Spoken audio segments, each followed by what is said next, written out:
Plus, Ultra presents The Grey Lodge, Occult Mediums, Ryuhei Kitamura's Sky High 2003, Arc 3. Of course, I'm Jin the Ninja, retired ninja, but not retired as Jin.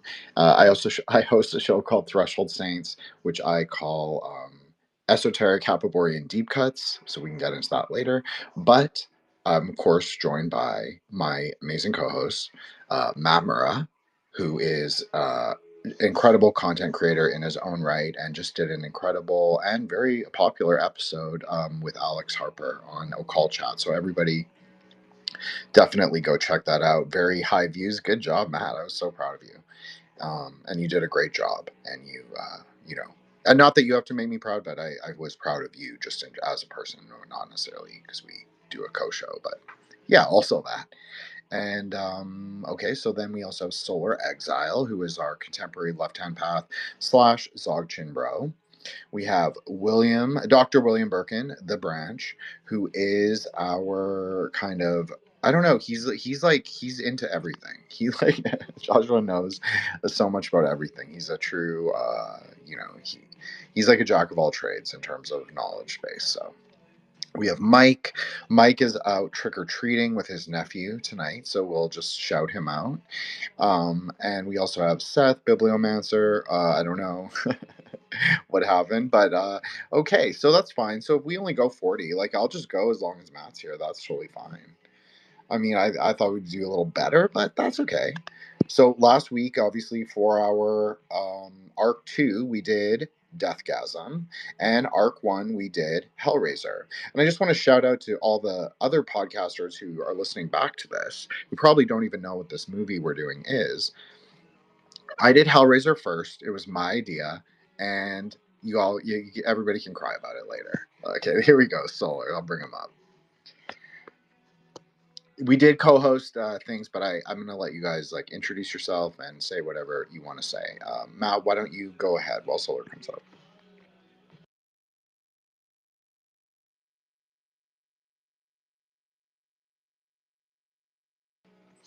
Okay, so are you guys? Sorry about that. Sorry about that. My mic was not connected. I didn't see. So yes, very happy to be here. Not gonna stay that long, but I'll try to listen at least. And yeah, Matt Murrah, Kabbalah, tarot, astrology, all those crazy and nice things. And yeah, you can find me here on Twitter, on TikTok, YouTube, Instagram, always at MattMurrah19. Also, we have the Lodge website, thetruegraylodge.com with a V instead of a U. And there's also my website, Kabbalah.com. That's KAABALAH.com. A lot of cool stuff there coming up as well. And yeah, like Jin said, there was a recent episode with Alex Harper on the Occult Chat. That was pretty cool.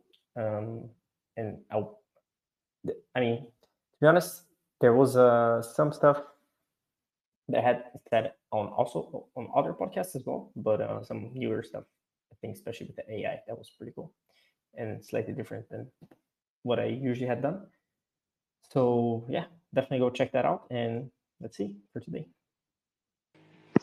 Yeah, definitely subscribe, check out our website that Matt built for us, very nicely built for us, thetruegraylodge.com, the Graylodge.com, and of course check out Matt and his website and all his stuff. Okay, Solar, I know you're going to say I don't have anything to plug, but say who you are and say what you're into, and we'll go from there. Yeah, thank you, man. Zog Chen primarily, and a little bit of left hand path to keep it interesting. Yeah, I should have something to plug by now, right? It's the end of the month when the first issue of a certain magazine was supposed to come out, but that's out of my hands. My piece is done. The art looks great, so shout out to Moonblade for that. Um, I feel bad for him, right? Like, granted, I commissioned it, but I was like also looking forward to be like, hey, check out this guy who does really good work, right? Who put together some cool illustrations. But we're waiting. Not the end of the world. Happy to be here. Also, I have no idea what Kitamura is, so I get to play the foil of the grandpa in the chat, who's trying to find ways to relate to this to something I have familiarity with. But yeah, we'll see where it goes, man. Okay, well, it's glad to. I'm honestly glad. At least it's the two of you. I mean, not that I don't want Josh here, obviously, but it's nice to have the old crew back together. Feels good. Um, you always play my foil solar, so it's all good. Uh, I've been trying to Zogchen Max myself and learn. I mean, I've read a lot of the stuff. Like I've read a lot of the Jumipom material on what his instructions are for Trekcho and Pith instructions, but because I never really did it as like a practice, it was just something I read and kind of like intellectualized. So I'm finding myself again having to play catch up, but in a good way this time because it's actually material that I'm somewhat comfortable with. So at least a little, at least intellectually. So I'm happy to sort of play your junior in that way.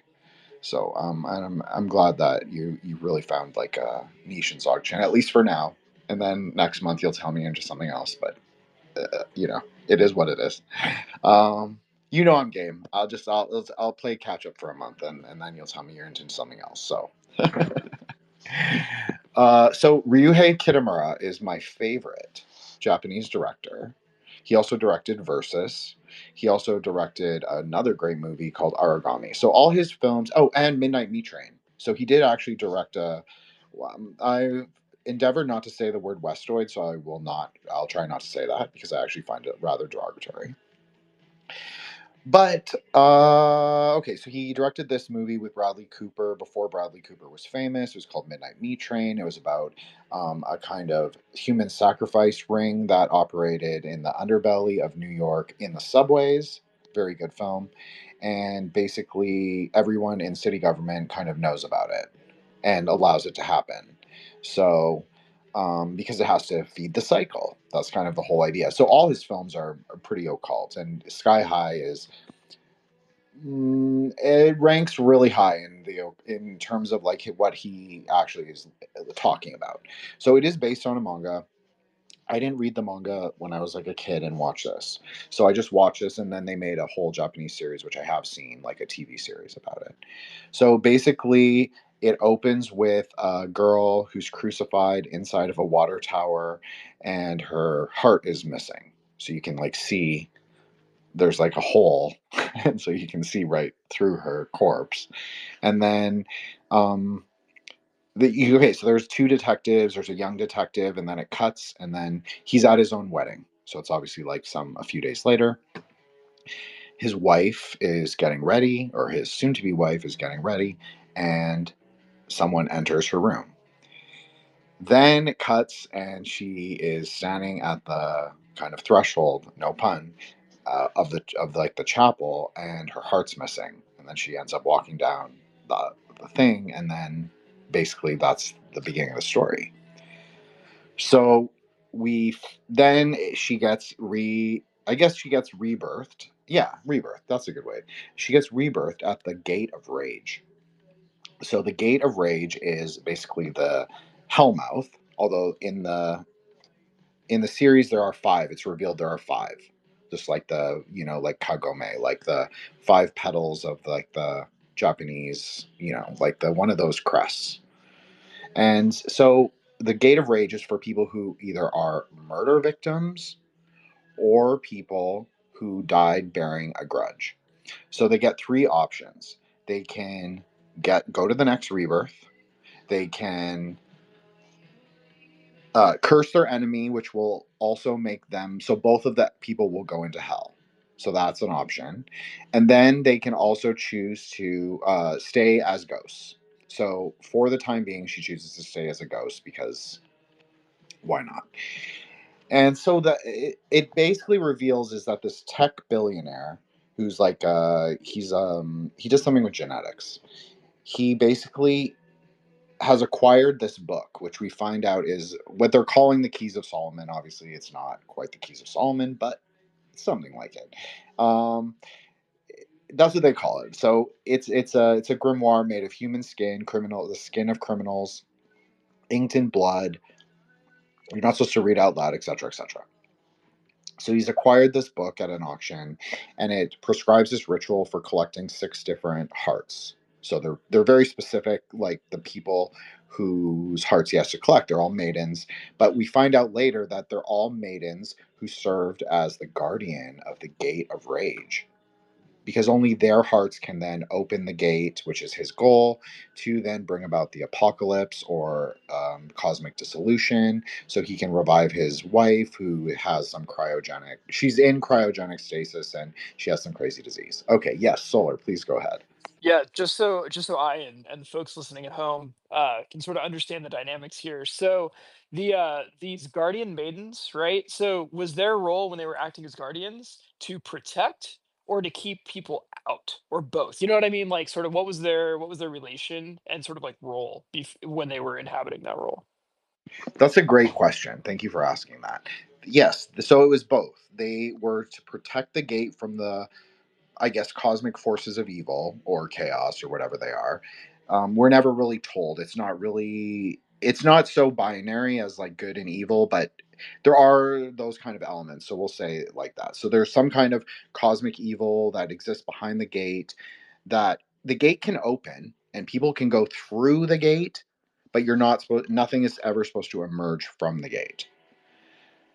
And they also they guide the souls that arrive at that gate. So then we come to understand that there are obviously, like I said, there are multiple other gates that other souls who died in other ways can then arrive at for their rebirth or their cycle or whatever. And we'll shout out Avi. Hey Avi, what's up? Just ring. I don't want to say, but she's transitioning to a new location right now, and I hope that she is having a blast. So thank you so much, Avi. Appreciate it.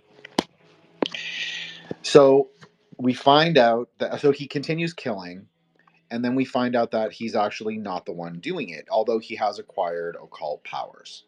He has another girl who we later find out is the sister to his wife and also his lover, but she is the one who is killing people, because we find out in the kind of cosmology, I guess, of the film and the manga, if you murder someone, it's immediately that you will go to hell. Like that's the rule. I'm not saying that I believe that. I'm just saying that is kind of the framework that they set up for it. So he actually has to remain stainless and pristine, and they even say that his soul has to remain untethered, like unsullied. So basically, there's a psychic who takes pictures. He's a photographer. He takes pictures. He starts working with the cop. He figures out, okay, I take pictures of these girls and then they end up dead, and so they have to protect the last girl. So in order to do that, they go to this very famous psychic, and the psychic owns like a castle. That's pretty much what it is. It's like a castle in the outskirts of, I don't know, some rural place in Japan. It's like a kind of Yakuza-y, and they basically have like a showdown battle between the sorcerer, his like witch lover slash like assassin, and like all these Yakuza guys. Now remember, he can't kill anyone, but he has magic powers, so he kind of like, he can just move his arm kind of, and they like are thrown against a tree and knocked out basically. So the psychic basically reveals all the elements about sort of the mythology. She also has a book made of human skin, the skin of criminals, and the psychic asks her specifically, like, is this book unique? Is this the same book? Is this like, do you have the same book as the guy? And she's like, no, it's not the same, but they share elements in common. So interestingly, they're both called Keys of Solomon, but at least that's the translation. I don't obviously speak Japanese, but I think that the subs are pretty good, so we'll just go with that. So they're both called that, but they're not exactly the same, but they do describe the same ritual. So it turns out that the psychic is also a shrine, or a reincarnation or a rebirth of a shrine maiden, and she also has magic powers. So she has this long, protracted battle with the assassin girl, who eventually ends up getting shot by the psychic, because he's already like, he ended up killing someone in a DUI before. I know it's very convoluted, but so he was like, I'm going to kill her and it'll be fine. But then before she ends up dying, she actually removes her own heart and gives it to the guy. So then the guy puts it in like this thing. It's like a six-pointed, the Star of Babylon, basically, a Dharmadiah, if you want to call it that. And he puts it in this like a magic machine, and then this crystal kind of like emerges, and then basically the gate of hell starts opening, or the gate of rage.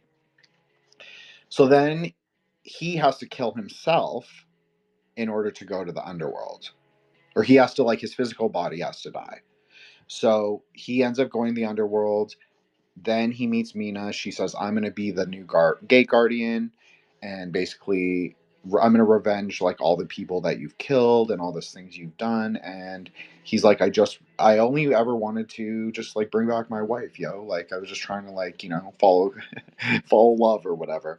And she was like, but if you do this, you'll bring about cosmic dissolution. And he's like, I don't really care. So then they have a battle. And then she's losing, but then her husband ends up getting he dies for a few minutes, basically, is what happens. And he goes down with a magic gun that's been blessed by the female psychic. And there's like a showdown battle, and then the guy's like, okay, here we go, Joshua. And basically that's it. Like, they managed to do it, and she says, I'm going to stay as the gate guardian, and we'll reincarnate one day. We'll have rebirth one day together. And but for, like, now, you have to, like, go back to the human world, and you have to, like, live your life. And so basically that's the story. It's a love story, but with, like, a kind of like it's a kind of realist ending. It's not like a fairy tale ending. And it's what I liked about it for, I don't know, for tonight was something I really wanted to talk about for an episode, but it's really hard to get people to talk about Japanese horror cinema, especially like the unknown titles or the lesser known titles. But what I like about it is kind of part of his whole. He has like he calls it his occult trilogy. So there's Verses, this one, and Aragami. So you can clearly see that there are Gnostic influences, there are Shinto influences, there are Buddhist influences, and there are clearly, like, more Goetic and Solomonic, and, like, he's engaging with some kind of material on it. And he maybe doesn't use the exact framework of Buddhist metaphysics or even Shinto metaphysics, whatever that even is, to get there, but he is aware of them, and he's clearly using elements of them to sort of arrange the world in a particular way. So that's pretty much what I had for the film. Yes, Solar, please, thank you. Yeah, no, so just let me ask this before I say anything. So when did this movie come out? 2003, Okay, but when was you said it was a manga first, right? So when was that written? late 90s.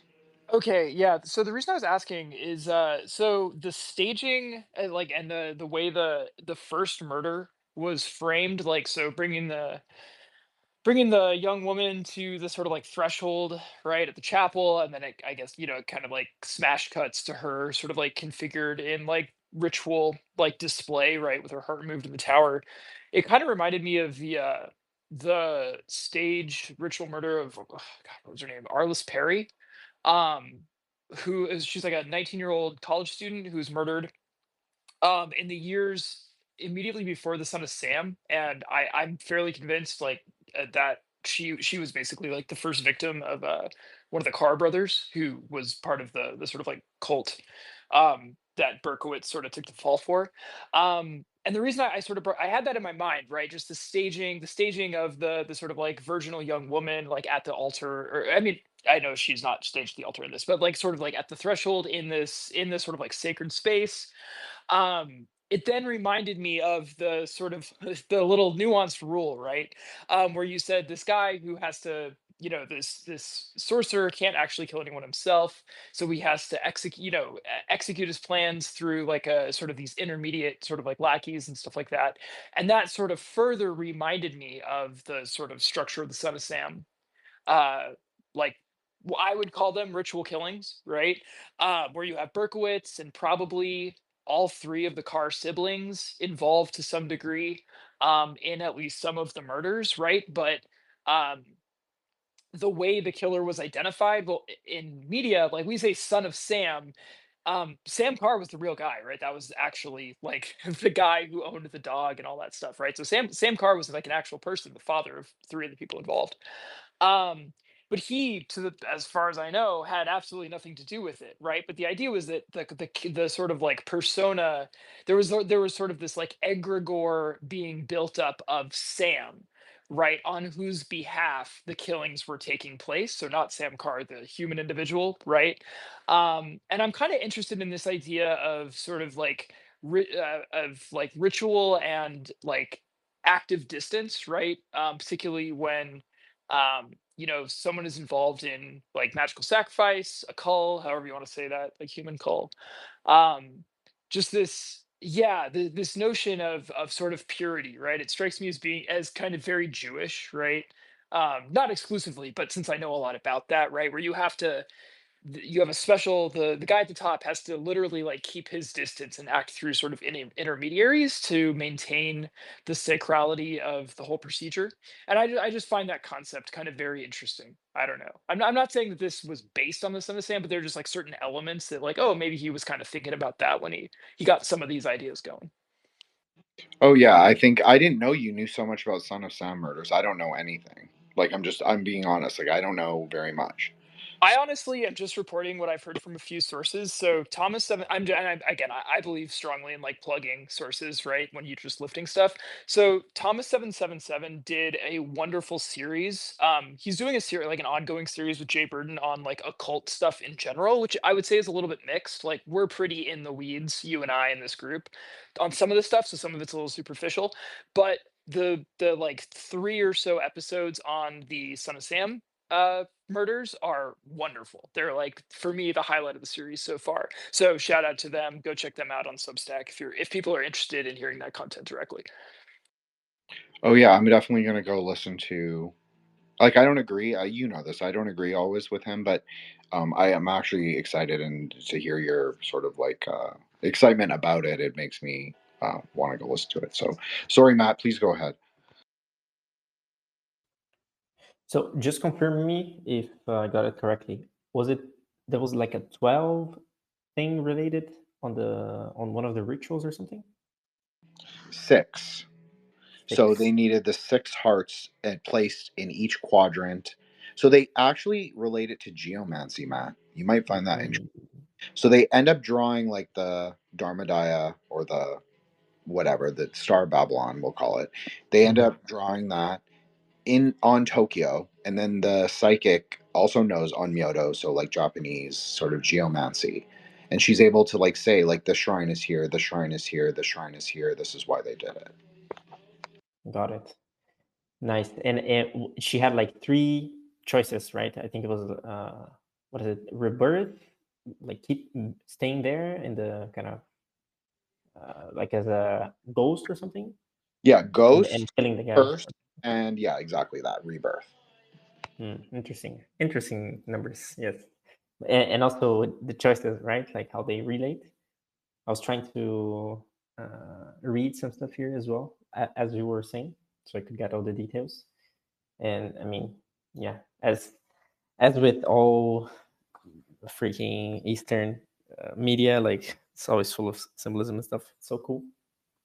And also, always there's some idea of being like in between worlds, that I see a lot in movies, especially this idea that like not being fully dead and not being fully alive, that kind of in the in between. So a lot of interesting stuff. And what did she choose again in the end? Like, So she just says I'm going to be a ghost for right now, so I can sort of solve my own murder because she obviously knows her husband's a cop, right, or a murder detective. So her whole thing was like I'm going to stay around for a minute and just make sure that he's okay and to help with my own investigation. nice. So it's interesting. This kind of rage, like gate of rage thing, it kind of reminded me of Hellraiser in a different way, because in Hellraiser they wouldn't be in a rage gate, but they would be in like a sexual gate or something like that. Like it's usually what they're stuck into, right? Like where your consciousness is before you die, then that's the gate you're going to, like the sphere. So this would be more like a Gebra kind of thing, where they're stuck there. And but it's kind of interesting. I did some cryptic posts this week, kind of related to that, to some Gebrotic consciousness things. And I wonder sometimes if it's only the morals of ourselves that keeps us from doing what we think would be just, because it's like there's a lot of talk in spiritual communities and whatever about like forgiveness and blah blah blah blah blah blah. Okay, to me that sounds a lot of times like right column kind of stuff. Cool. There's left column kind of stuff as well. Cool. There's middle column kind of stuff. But I feel for Westerners it's harder usually to be more of the left side, like just choosing. And Gevra would be there, right? So the real justice, quote unquote, would be there. So it's kind of interesting how they approach it. Yeah, he definitely is taking more of a looser, I would say, Buddhist metaphysic to the tree rather than. But I agree. Like there is something with what Solar said, like where it was. Like it makes sense Vajrasattva, right? Like you would do Vajrasattva, you become pristine, you accomplish that practice, you keep doing that practice, but you move on to higher practices. So you would sort of rectify your karmas as you go. So I think maybe that he's also drawing on that idea, but they've made it more rigid and saying like, okay, if you do certain sins, there's nothing you can do. There's no remediation. And then also, Matt, what you said, I'll be really quick. I'm sorry, Solar. The 5 petals. So you hit it right on. Like the gate of rage, we find out later there's a gate of lust, there's a gate of ignorance. So he's using like the Buddhist cliche, the idea of the 5 cliches right away. Like we only find that out through the manga. You don't. It's not told in the film. It's kind of just the gate of rage is all that you know about. Yes, Solar. I'm sorry. Please go ahead. Yeah, no, I'm gonna do the thing where I ask Jin to explain cultural spiritual anthropology stuff. So because I'm still trying in a way, even though I'm like years deep in my practice, like since I just do Dzogchen primarily, like overwhelmingly, I'm kind of ignorant about a lot of the other stuff. And so I'm really trying to ground myself in a sort of like Buddhist metaphysics, right? And we have, devas and asuras, and we have hungry ghosts in the hell realms, right? But as far as I know, like just a quick, like the boilerplate cosmology there isn't actually a lot of room for like what we like in the West would consider ghosts, but also like what you see a lot of just the kind of default, like the ancestor like spirit type thing, right? That you're going to see in a lot of like East Asian, Southeast Asian folk belief. And also something I'm particularly interested is like the in sort of Taoist cosmology, right? You have the lowest stage of immortal, I think Guishan. Anyway, it's like ghost immortal, right? And it's actually considered a super bad outcome. Um, because you've essentially like nurtured the like celestial like infant right to maturity, but you were for there are various like explanations of how a ghost immortal was created. It doesn't really matter, but the point is you're kind of fucked, and it's generally related to basically like being a spiritual adept but without adopting any of the like lifestyle morality, like not walking the way, right?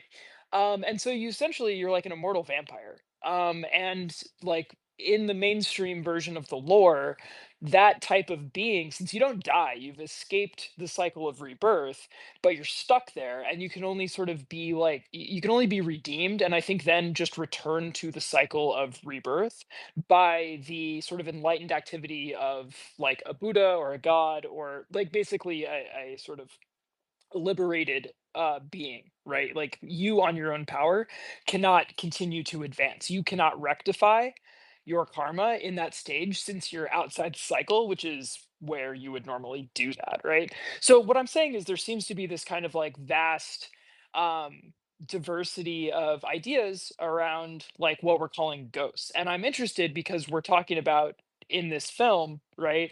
That's sort of loosely playing with some Buddhist ideas, but I don't actually know how to map that onto the boilerplate Buddhist cosmology that I'm trying to inhabit more and more natively. Does that make sense?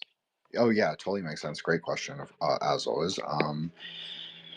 I like how you use we when talking about Dharma. It makes me feel. I don't know. I don't know. It makes me happy. I laughed, but it does make me happy. So okay. This is a great question. So I would say that he's playing with a more eternalist, sort of maybe East Asian folkloric idea of ghosts as being more. This is the thing. Even Chinese ancestor worship, even Chinese ghost worship, even wandering ghost worship, every Chinese person who's not like a peasant, I'm not using that even as a pejorative. I just mean people who are maybe outside the polity of like more sophisticated theological thinking. Most people know that there is a kind of essence that isn't necessarily eternal, but is kind of part of you. So it is kind of like the layer that goes to Bardo. You could say that. So that's kind of the nature of the spirits we're talking about. Like the woman at the sort of maiden at the gate. That is like we would call like a demigod in Taoism. And I want to say that I am proud of you for speaking Mandarin. It is, I don't even like to speak Mandarin or Cantonese on the space. So good job on that. And also, like, I'll have to try and do better myself. So Guixian is, yeah, as you said, is a ghost immortal or ghost god. So there are actually ghost gods, like in folk Taoism, if you want to call it. I don't really call it folk Taoism, but that's one way to describe it.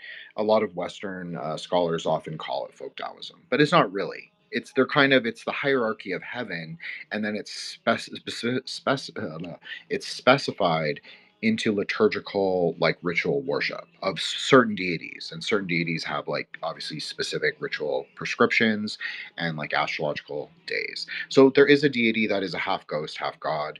Yes, you are right that they are. So even immortal vampire Guixian, they can not of their own power. So it's exactly like what you said. They're stuck of their own power. However, they can be brought into a heavenly or I guess we'll say infernal bureaucracy. So they can be brought in by Yama, just like in Buddhism. So you could say, like when you see a Tonka of Yama, he has all the 29 butchers beneath him, right? The same with Hayagriva, the same with all like Begsei, the same with all the protectors, even all the Gyalpos. They all have their retinues. So even an evil god can be brought into the retinue, but it takes a higher power to subjugate them. But in serving the higher force or the higher power, they are able to rectify their karma in that way. But then they have to only act within the enlightened sort of confines of that deity. So this is where it gets really tricky with some people in the West, and then they think, oh, it's like the worldly God, and they can do whatever I want. They'll answer any prayers. Like, yes, they can, but that's damaging also to them. But you also risk incurring serious karmic infraction if that deity is in fact part of the retinue. So this is where the idea of skillful means comes in, where you kind of have to negotiate. And so I've always said, now I am not a perfect person, and I'm not a perfect upasaka by a lot. I have a lot of limitations, and I'm full of ignorance. Okay, so I'm not telling anyone what to do, but I'm just saying, in my experience, it is almost infinitely always better to go to the enlightened deity in that way. Just do the sadhana that way. Okay, so that's kind of neither here nor there. But I think it answers the broad question of like, what are these? So they are, the girls aren't really ghosts. I'm using the word ghosts, but that's not really what they are. They're lingering spirits. So it's like before they enter the bardo, before they do this, and as Matt said, they're liminal. So they're able to go traverse, they're able to come to the world. They can't interact really. Although interesting, um, Mina's husband, the cop, he goes to murk himself, we'll just say, because she died, and she's sitting there, but he can't see her because she's a ghost. She can't interact with the physical reality really, but she screams really loud, and a glass table breaks, and so obviously he doesn't do that. So she is able to, through sound, which is interesting because Matt and I think all of us have like thought about music, thought about sound, and like the relationship to the Sephira and relationship to, well, obviously this is a big part of Buddhism, like the primordial sound, like it's self-combusting. It is the word, but it isn't. It's it's space, but it isn't. It's it's sort of like a paradox, but not. It's a self-resolving one. So it's interesting though that that sound is able to sort of pervade the worlds, you could say, just like in Buddhism. Very interesting, right? The enlightened speech is able to pervade the three worlds, and it is described as having three worlds. So he's clearly using some esoteric, like Shingon, or even Lotus Sutra is very.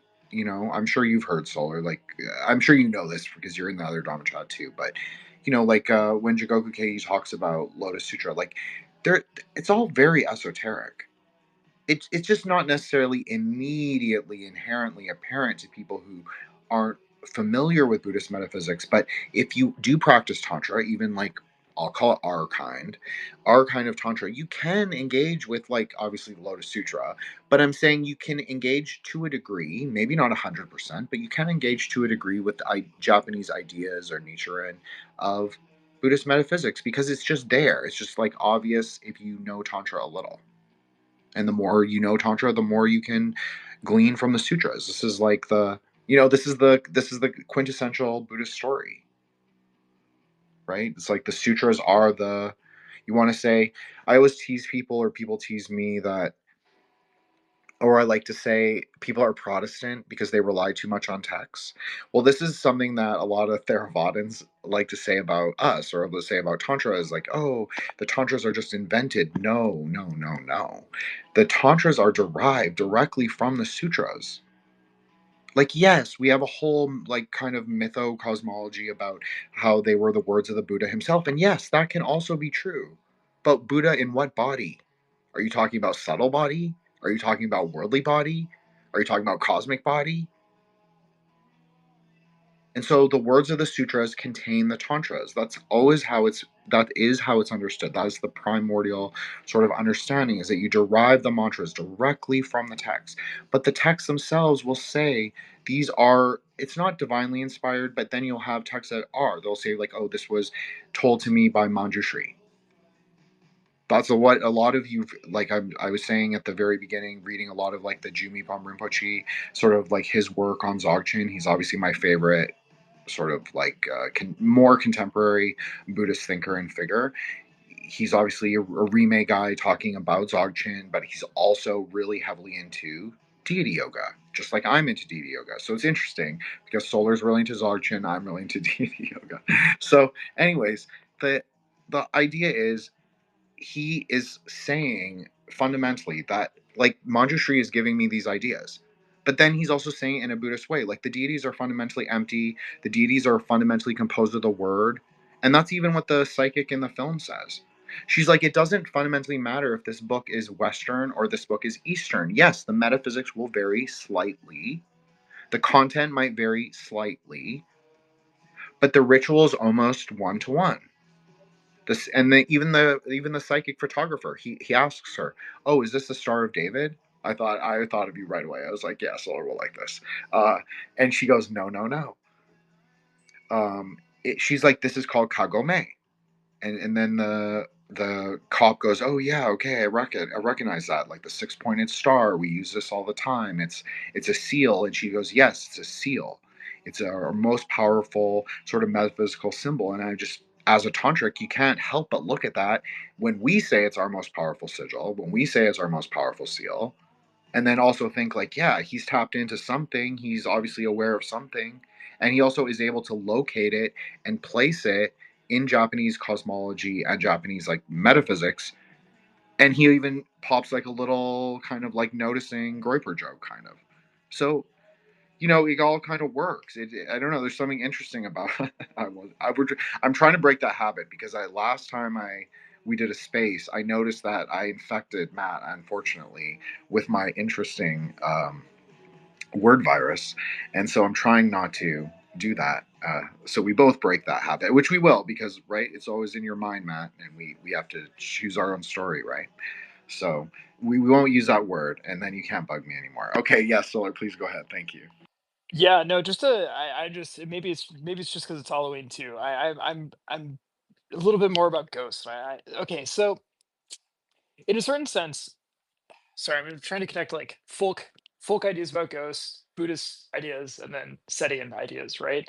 So obviously like all of Setian stuff is like is like this assemblage work in progress, right? There's no like final version. There's no fucking like Setian Bible, right? So like basically everything is sort of on the table as an area of active both like theoretical like expansion but also just practical experimentation, right? And there's this interesting distinction that I've encountered in the writings that come out of like experiential workings of a lot of people who are interested in this stuff, where they take the notion of the hot, right, the khat, the the like body, whether you want to call it like the energetic body, like the sort of like field that animates, right? It's like the lowest of the sort of 8/9 souls, right? In the sort of this neo-Egyptian soul complex that they're working with, right? And several people have made this distinction, right, where because they say that like basically like this is the sort of like aspect of the soul or the emanation of the soul that lingers like maybe around the place of death, around the graveyard. Basically it's like the ghost that you can encounter, but the distinction that's being made is that they're like sometimes these emanations basically don't appear to have like any sentience, any consciousness, or I would say any awareness at all, right? They're these kind of like automatic matrices of energies that eventually will sort of dissipate, and they tend to be just like on a loop, like repeating a very very finite series of actions, right? um Whereas in other instances it appears that you can like particularly like bring forth ritually the hot of an individual, or perhaps there are just like strong like particular emanations of particular individuals in this form where the ghost, let's just call it, the hot in this case, does appear to be actually capable, for instance, of communicating information, receiving new information and responding, with novel information, stuff like that. And that's kind of really odd, right? And the reason I'm interested in that relative to this discussion is, well, thinking in Buddhist terms, the first example of where you have this kind of like energy matrix that's sort of automatic, if there's no sentience there, if there's no awareness there, that could be just a kind of strange, like parapsychological phenomenon, but that doesn't actually trouble the sort of cycle of rebirth at all, right? Because we would say that like the mind stream of that individual has already entered the bardo and probably gone on to its, wherever it's going next, right? And so the fact that there's this non-sentient thing lingering around, it's like, okay, well that's some weird artifact of what it means to be an embodied energetic creature, right? But okay, whatever, right? But it's this other sort of modality of post death like existence or whatever, that there does seem to be some level of awareness, or at least like more complex cognition going on, right?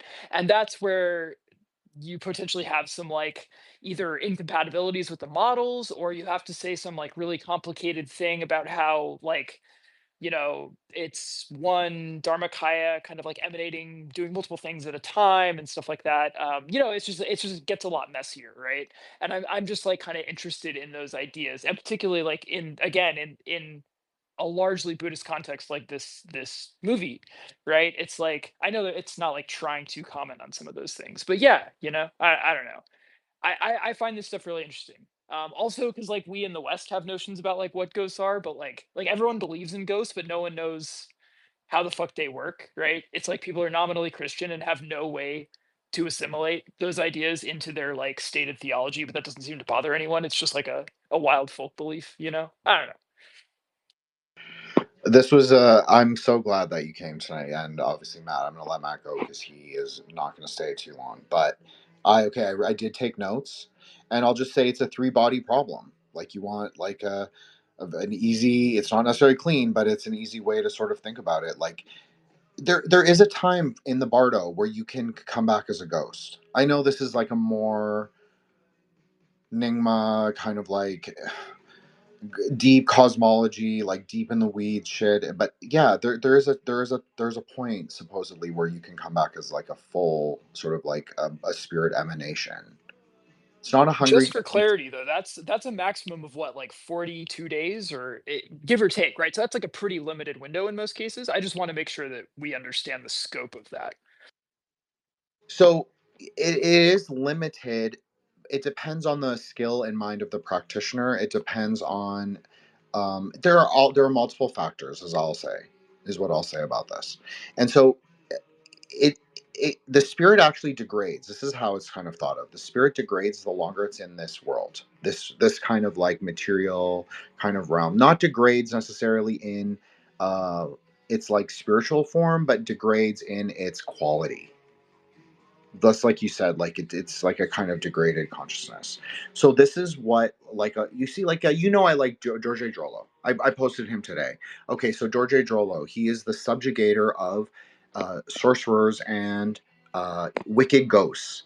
There's actually a specific name in Tibet, and I'm totally blanking on the name. I'm sorry, but he subjugates those kind of spirits, which are actually sorcerers or lamas who have died in occult deaths and have come back as vengeful spirits. He subjugates those kind of ghosts with immense spiritual power. So it's clearly part of the cosmology, and even I understand. Like, yeah, it's complicated.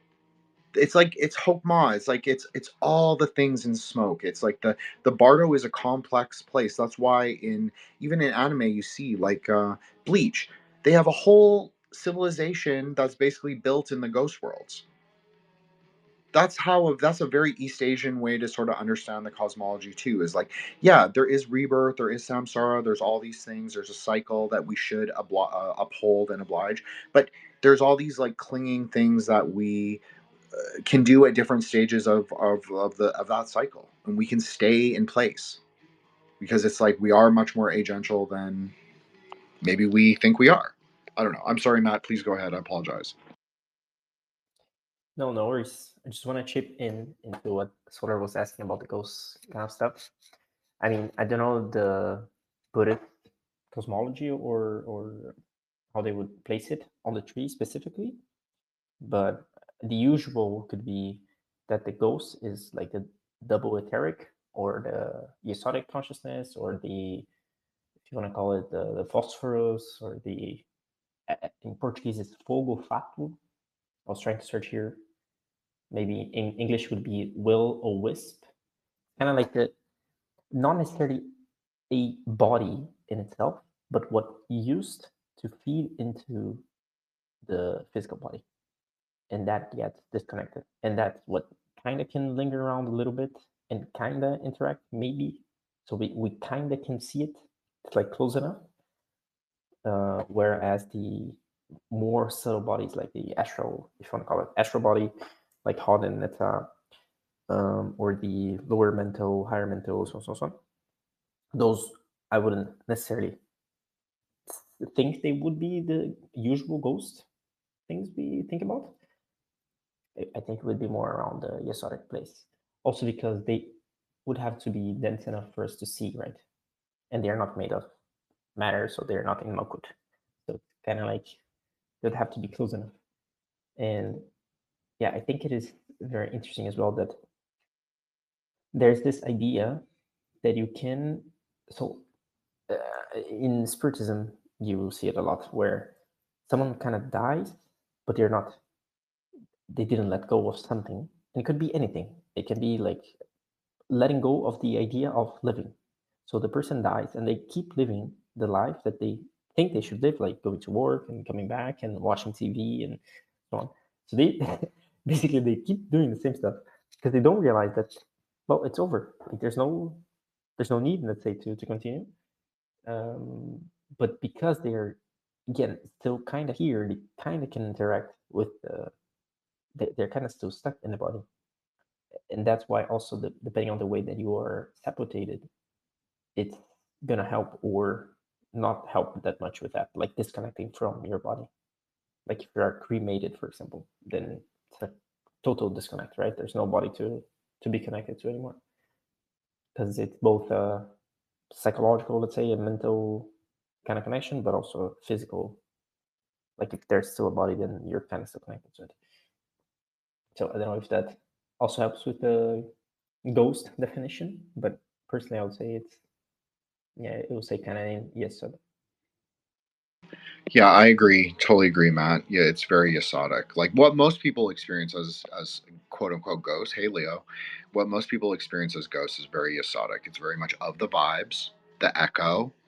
It's not concretized. It's very much like it's kind of clouded by their own feelings. I know we talk about that a lot. Solar, please go ahead. Yeah, sorry, I'm stuck in the Bardo. Hopefully not for too long. Yeah, so the way I shocking. I don't know all that much, right? But it's sort of my understanding that like um the bardo for a being that is not fully realized, you're essentially kind of like you're experiencing it at the I don't want to say at the level of, but like at the Alaya Vijnana, right? So you're sort of like in the substrate consciousness, but you're so in that state, and I like talking about this stuff because this stuff is like actually accessible in meditation. It's not just like pure speculative theory. Nothing wrong with that. That's very cool, but like I don't necessarily know. But like the substrate consciousness is what we have to get to, right? That's the basically like the goal of our shamatha, right? Before, and then we start from vipassana, right? So we can actually I've been there, right? So there's still a sense of self, there's still like clinging, there's still a reification of like dualistic consciousness, but you're not like a person, you're not anything, right? You're sort of like in you're like in the void, you're whatever, right? It's very very strange. um and so my understanding of the bardo is like you still have that clinging, but you are not, you're not, you haven't taken rebirth, so you're not like any, you don't have a form yet, right? You don't have any sort of like intermediary layers of consciousness that are feeding any of the sort of appearances in through like particularly like to, sense formations or anything that would give like any like concrete or like a particular like cast to the phenomena that is arising in awareness, if that makes sense. And that sounds terrifying, right? Because like when we experience substrate consciousness in meditation, you usually like we've gotten down, we've stilled the mind, we're like it's a very calm, like neutral, it's cloudy, right? We're not in rigpa, right? But it's still like, it's not just getting like mind raped in the bardo, right? Anyway, and so there's something that for me feels very chokhmah about, not, I'm not trying to say one to one that substrate consciousness like just directly equates to chokhmah, but it's this like there is a discreteness, there is a separation, again a sort of clinging to self and a reifying of self dualistically, but at the same time it completely lacks any of the particularity, the boundedness of a particular form, i.e., like moving down through Bana, etc. I don't know how exactly that relates to Ghost, except that a minute ago, right, we were talking about how while a being is experiencing Bardo, I don't want to say in the Bardo because Bardo's not really like a place because you're not like physically located, but like while being is experiencing Bardo, they're also capable of like emanating as a ghost or in some form elsewhere. So it's just kind of this interesting like I'm trying to put this on the tree a little bit. Hokmah. That's. I mean, I'm there. That's for me what it is. That's what Bardo would be for me. But there's different connections you can make with all the Sephira. But for me, that's because that's how I mapped it like through almost 4 years ago. I said this is like the Bardo Dakini realm. This is how I experienced it. It's like the dissolution. It's very Neptunian and it's very Ketu like. It's the smoke of dissolution, smoke of the carnal ground. Totally makes sense, right? You're not in concretized form. There might be like elements, flux, but you haven't really come into concretization. That's why it can't be Bina, right? And it has to sort of pull away from that sort of destruction, right? That has to happen. The dissolution of the physical. Matt was just talking about this, so I don't want to like because I was listening to it. I don't want to cop his words or anything. But yeah, I think that's a good way to say it. It is kind of like it's a time of cosmic dissolution. What is that? Well, it can also be just like the dissolution of the being. So obviously okay, so there's an argument. If you're more Ryuhei, I'm just going to put it out there. It's not as necessarily as non-eternalist as some people, maybe people who practice Gelug style Buddhism in the Gelugpa school or whatever. I guess it's double school. But if you're a Gelug, you're probably less fixed. You're more anti-fixed self, and obviously Dzogchen is very anti-fixed self. But it's kind of like there's like a play in it because there are different levels and consequences of reality. So I think a more Nyingma or more Ryuhei way to look at it is probably that, there are different stages of reality and there are different stages of sort of experiential things outside of the physicality. And so why is that relatable to Ketu or Neptune? Because it is a graveyard of like all the debris. You're talking about like I'll use my language, but like aggregated consciousness, like the skandhas. So this is where I would use a specific tool and do specific kinds of visualization and kind of clear the skandhas for each quadrant. So by that point, I would sort of, well, I'm not saying I do it every time. I'm saying that the idea of the sadhana is that you clear all the aggregates from each element, the composite element, and then also the primordial mind. So you hit Rigpa, but then you also go on to do something else. So this is why Nyingma and Ryuhei often get called sorcery. Because there is kind of goals that you do, like different kinds of metaphysical realities. So you're coming back down. So this is obviously, Matt was just talking about this. So Matt, I promise I'm not stealing anything, but it's so fresh in my mind that when he was talking about the dragon and the lightning path, like I always called it the Rahu and the Ketu path. But it's exactly the same thing. Rahu is the physical dragon, Ketu is the subtle body. So it can be likened to lightning. There's no problem. It's the smoke of combustion. So, like, this relates to the tree nadis, like, so perfectly, right? Like, there are the three centers, the three channels. It all comes together. There's an eclipse. He's the god of the eclipse. You see an eclipse at the crown chakra, or not the crown, but the third eye or whatever.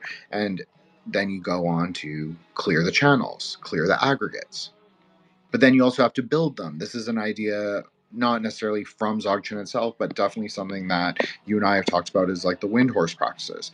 It's to build the physical channels, to make sure that they are capable of holding the energy and the words, specifically if you're doing mantra. That's just the outer, right? But still, it gives a subtle power to it, even just doing the outer ritual.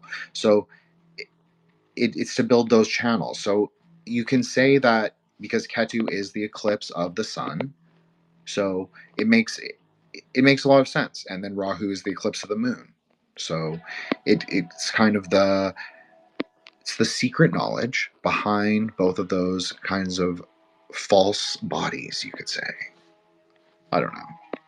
Yeah, I think that makes sense for all the speculative Kabbalah we've done over all this along. Okay, I'm getting the thumbs up and the hundreds, so I know I'm in an okay place.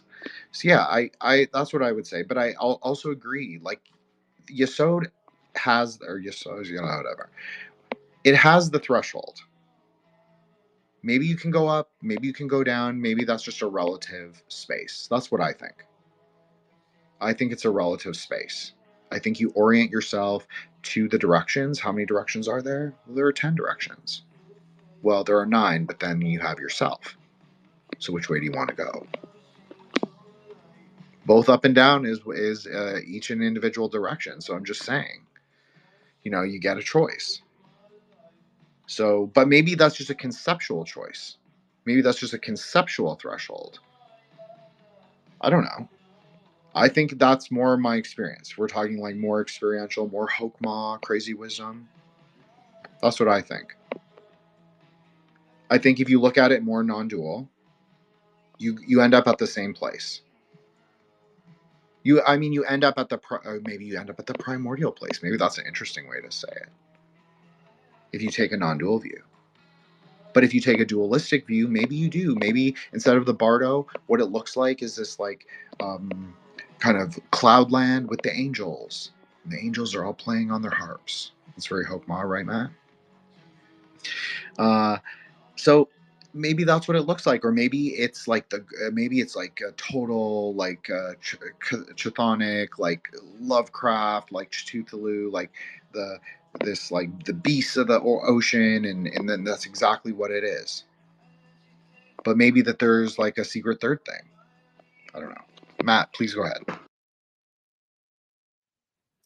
Yeah, just want to say that it's funny. I mean, I never saw it with my own eyes, but I heard from different accounts and different people that believe different things. So not necessarily that they all drink from the same source.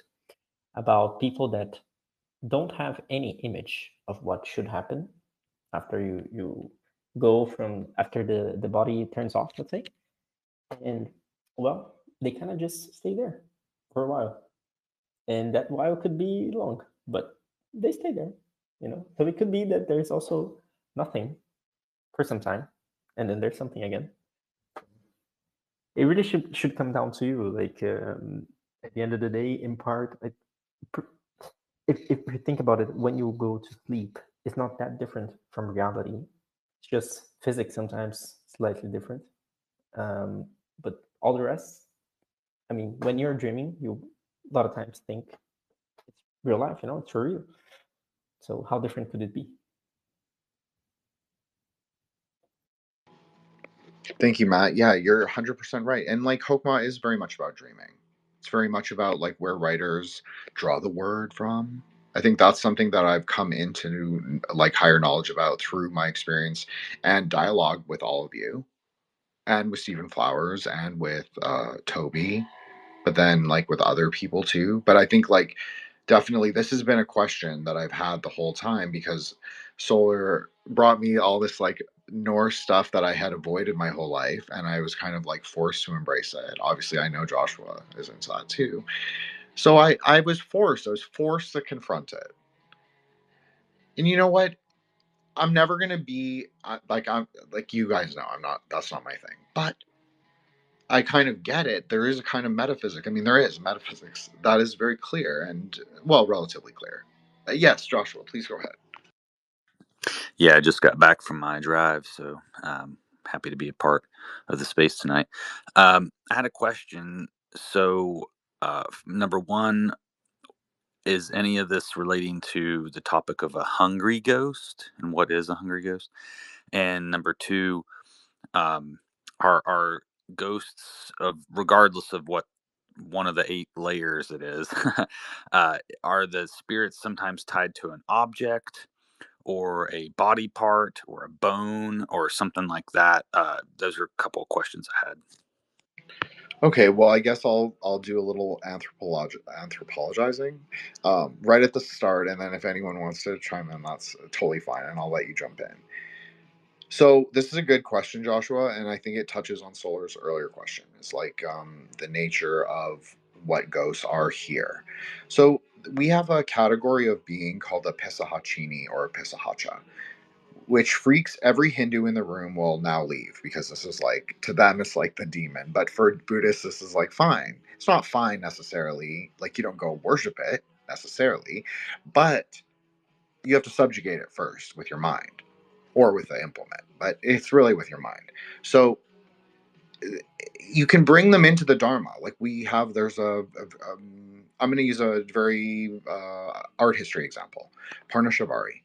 She is the goddess of plagues. What was she originally? She's a mountain ogress, cannibal demon, eating people left and right all over the Ladakh Valley. That's the story. Until she was subjugated. I forgot who she was subjugated by. I don't remember if it's Padmasambhava. I'm sorry. I know it's his day.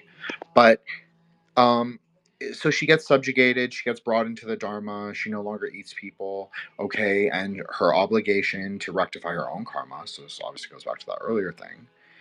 She has to, well, what is she really the quote unquote goddess of? So instead of being a mountain ogress cannibal goddess, they actually said, okay, well, she's the goddess of the wilderness. So she actually understands the science of herbs and plants the best because she knows what grows on her mountain. So it's like the apple, and they have the same goddess in India. She's more of a quote unquote folk goddess. But there's Shatala Devi who has she rides a donkey. So this is very like Kalaratri. This is very like Sri Devi Palden Lama. They all ride, right? In Buddhism, all the Mahavijjas generally ride donkeys. Not always, but a lot of the time.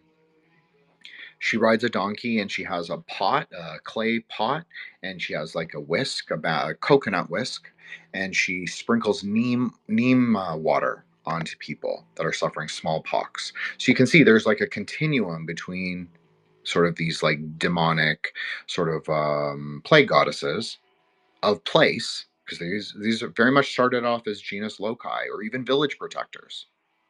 It's a very important idea in Tantra, sort of like the growth of the deity, or quote unquote the deity, whatever that even is. But the sort of evolution is possible, so as well as the death too. So that's kind of interesting. So Pisahachini are the aggregation of many of these both imprints and hungry ghosts. It's kind of like when the mass comes together, they take expression in these kind of like gigantic or monstrous forces. Yes, Solar, please go ahead. Oh, I was just gonna like call attention to kind of an interesting parallel. Like you're giving a sort of like, I don't know, in lore explanation, right? For the sort of like rectification and sort of um I don't know, the absorption of these sort of like wild entities like into an order.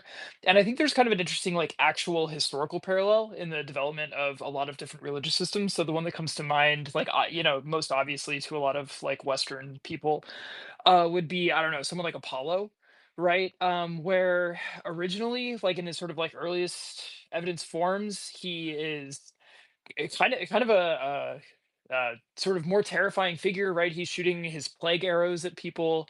Um, he frankly has a lot more in common with a lot of these sort of like Mesopotamian um deities, right, of baleful things, right, than he does the Apollo that we think of, right? But sort of as this deity, as this figure, as his worship both spreads but also becomes to a degree standardized, right, like less sort of like location specific, like idiosyncratic, etc., he's sort of like given a place in the civilizational project in the theological terms that's built on an increasingly sophisticated and cosmopolitan Greek actual like flesh and blood human civilization, right? So it's like as that civilization develops, they sort of have their ways, sort of interesting, of like bringing these gods kind of not under their control, of course, but they do in a sense get sort of domesticated, right? Like uh, they become sort of servants of a sort of broader divine order that did not necessarily exist in the earliest forms of the deity's veneration, right? It's just kind of like an interesting thing, and you see this like all over. Like there are Norse examples. I'm sure there are many others like outside of the European context as well, just historically. Well, this touches on something that we talk about, right? Like the Hapaborean project, whatever that is. Obviously, we're Wignots, whatever, and that's fine.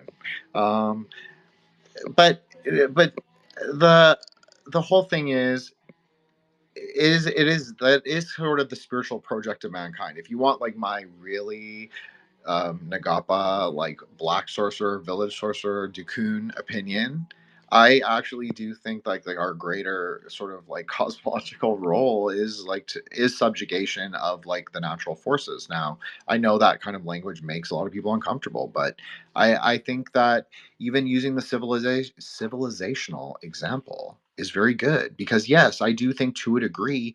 Now, do I think we should sort of eternalize the pantheons? No, and I'm not a pagan, and I'm not ever going to be like a, like a I'm not a multiplicity person. I'm going for something else, like secret third thing, as I always say. So, but that's for me, right? Like I've tried to be very ecumenical and open high openness to the different ways that you all sort of like reconcile and recognize the metaphysics of the world. Yes, Solar, please go ahead. Yeah, well, since you brought up the Wignets, I don't want to necessarily say this is an Aryan-derived sort of cosmological orientation, but there is an interesting disjunct here. So I'm okay. Um, a different way of approaching the world would be that of something like the Mesoamericans, right? They, every time Columbus Day rolls around, I feel like we get a sort of like recycle of this discourse, right? Something Aztec terror gods, right? I'm sick of it. I've been around the sun too many times for that discussion to be of much interest, frankly. But I do think if we take this seriously for a second, right? It's not that the Aztecs, I'm just using their sort of like institutional sort of factory farm human sacrifice machine that they had running before the conquistadors put an end to it, right? um that's an interesting example of where they didn't really believe. So as far as we can understand, reconstructing their beliefs, which got pretty heavily decimated by the censorship and forced conversion of the Spanish, but as best we can understand it, they understood themselves as having to engage in greater and greater levels of human sacrifice, with also like greater and greater levels of like brutality, like specifically inflicting pain and terror in their victims, not just like stacking bodies, although they were trying to do that in mass as well, simply to stave off what they understood to be an inevitable apocalypse. I forget which in the cycle they were, because it sort of varied by element, like fire, water. There were other ones too, and I forget which one they thought they were trying to stave off. But the point is, they were sort of they understood their practices to be a form of sort of desperate bargaining, right?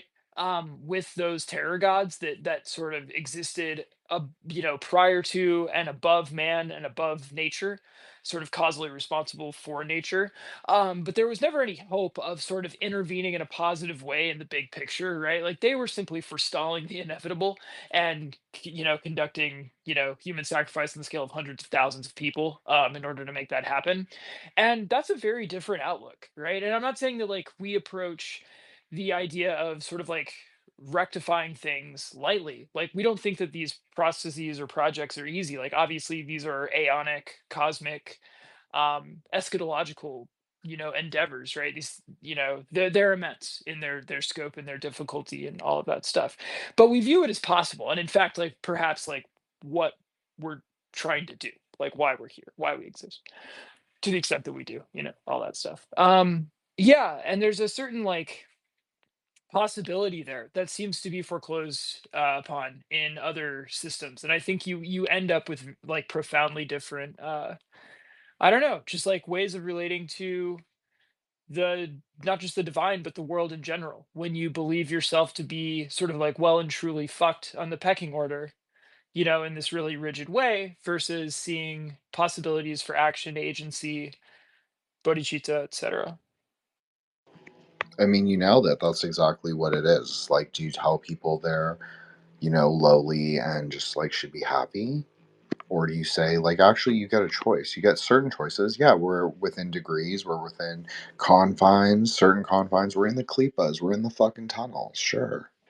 I agree. I agree that I agreed with you. And I said this on the last space. You probably didn't listen to it, which is fine. But I did say, like, when you said that we were in the klipas, or maybe that was just Kenneth Grant's idea, but I always had thought we were, but I never really wanted to say it, I think. I think I experienced like that little bit of like, what is that going to make me sound like?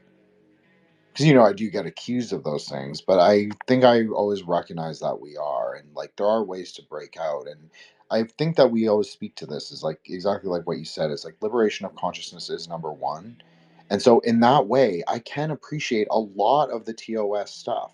Now, I have read that Richard Kaczynski book, and I have podcasted with him, and I think he's a very interesting and nice man, but uh, it's so interesting. It's weird because we have been talking about consciousness, and other people have been talking about consciousness for a long time, and it's kind of this embrace of like the old guard. Goodbye, Matt. Love you, buddy.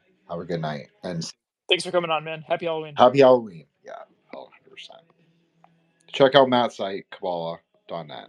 I think that's what it is. Anyways, you can go follow Matt. Thank you. But yeah, I just think that like there are different kinds of layers of liberation. 3-body problem. I think it can all be. Yes, I know there's 4 worlds, but we're saying 3-body problem for now.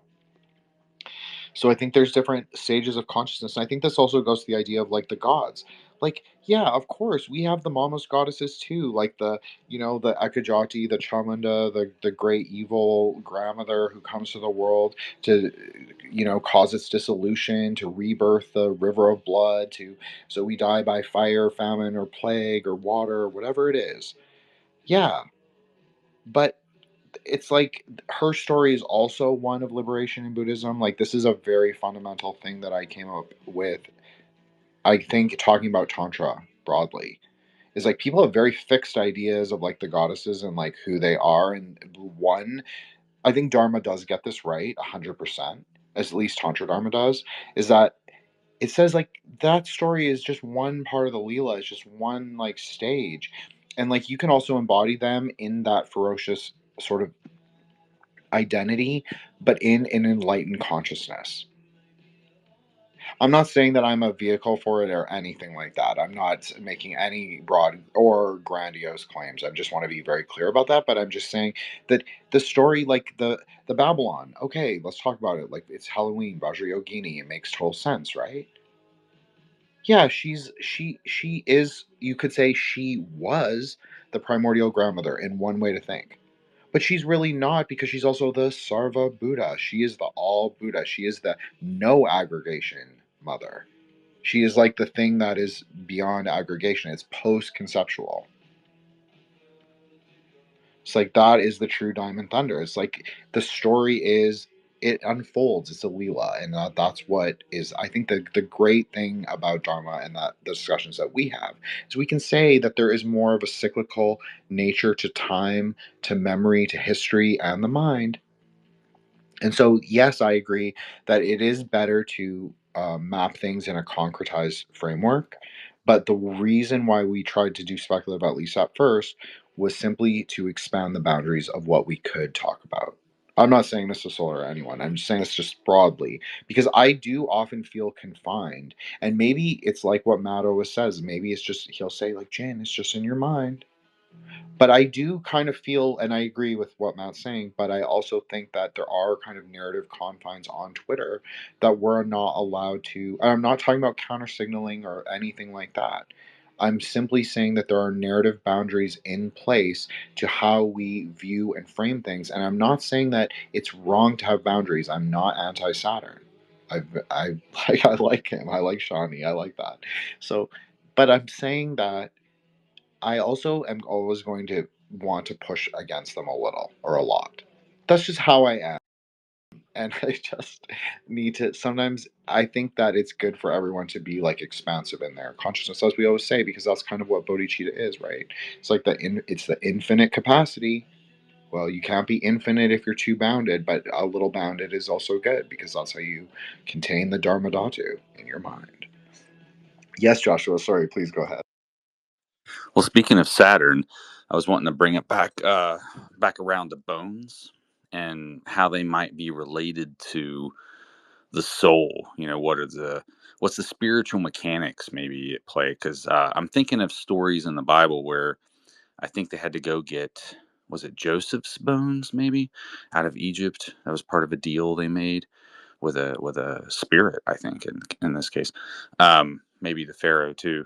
But there's something about the bones though, and I think there might be something to it because the blood is made in the bones. So we got a Saturn and Mars connection, and from the Hebrew perspective, they define like a soul as the blood. Then there's the nefesh, I think, or something like that's the spirits. So they kind of make a delineation there. And so when you were talking about like the 8 levels of the soul or whatever, I was thinking about how some of these things might be somewhat analogous on some level, perhaps, and where that connection kind of seems to lie is in the bones and the blood, between Saturn and Mars. So I was just curious, maybe we could discuss the role of the metaphysical role, what's going on with the bones and stuff. How could that connection maybe be made? Well, I think this is a great time to bring up the carnal ground because this is obviously where the bones are. The bodies are literally buried there.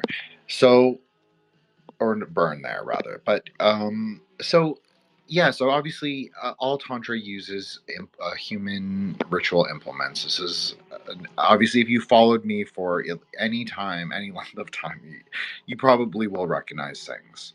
So or any of the other Dharma posters, because this is something that does come up, especially in Tantra, is like the nature of death and like the sort of the nature of reality. But like as I'm positing, it's not necessarily the end. Death is very rarely the end, and death shouldn't really be the end because there is more. And so I think that that's also like a big part of the thing. But anyway, so bones as ritual implements, yes, clearly there's a lot of potentiality in this. Now, there is a question in Tantra, and we were talking about like, or I was talking about the Mamos goddesses, and Solar was talking about like Apollo as a ferocious, sort of like more of a plague deity. So there's obviously many Zoroastrian sort of parallels to this, but there's a lot of Buddhist ones too. And so there's an idea that yes, there was like these human sacrifice I call them anti-cosmic because that is how the story of the Gesar of Ling, the epic I always cite, they do. It's not necessarily anti-cosmic in like the way that it's contemporaneously meant, but it's anti-cosmic in the sort of like Bon or Buddhist view that it was sort of written in.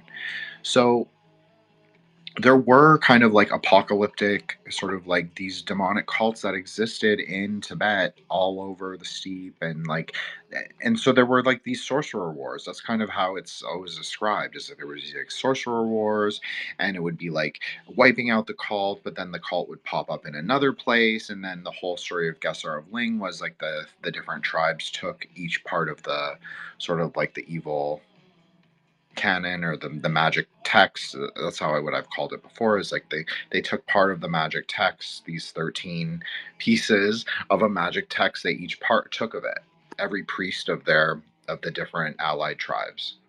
So they took of each of them and then they went back to their own country. So this kind of parallels like the history of Tantra in a way, and like how it sort of made inroads into Central and South Asia and East Asia and all those other places. So I think it's really about that. I think it's really about how sort of the diffusion of things went outwards through transgressive action, but that doesn't mean that the tantras themselves mean those transgressive things. So what I'm trying to say in this very roundabout way is that it's not necessarily about human sacrifice, but recognizing that the world is both a carnal ground and a garden. So like to go to the actual smashana, the actual literal carnal ground, is still not the mahasmashana. It might be the mahasmashana, and I'll explain why that is. So a smashana is just a place where bodies are cremated or a place where bodies are brought. So this obviously also happened. So it's not just like cremation, like how sort of contemporary Hindus make it out to be. It wasn't always like that. It was like a variety of things were going on. And these were also peripheral to the cities, right? Like they were just outside of the actual town or the city that they were located in. So you can go there, but it might not be the actual smashana that you're trying to get to. Meaning, like if you're trying to get to like a dakini, or trying to get to like a goddess, you're not. It might not actually be like the place where she arises. So you have to try and get there in your mind. So you have to pierce through that layer. So it would be to use the things around you, those kind of things that are symbols of impermanence of your body, sort of like going through the cycle of decay. And like one of the yoginis is in charge, like her whole thing is decay. That is Tripura by Ravi, who is a very yasodic figure, like to quote Matt. Like she is like the goddess of decay. So it's just an interesting kind of thing. Sorry, Solar, please go ahead. No, I didn't mean to interrupt. I just want to, if you're done. Yeah, so I sort of less interesting and less complicated. I wanted to return to the bones, kind of in the biblical context. So the incident that comes to mind from the Bible is, I think it's Ezekiel, right? The Valley of Dry Bones. Um, there seems to be something really interesting, right? So we've commented a lot on the space, how like the Hebrew Hebrew metaphysics are a mess and kind of retarded. Like they don't like there isn't really a metaphysics of what we call the Old Testament, right?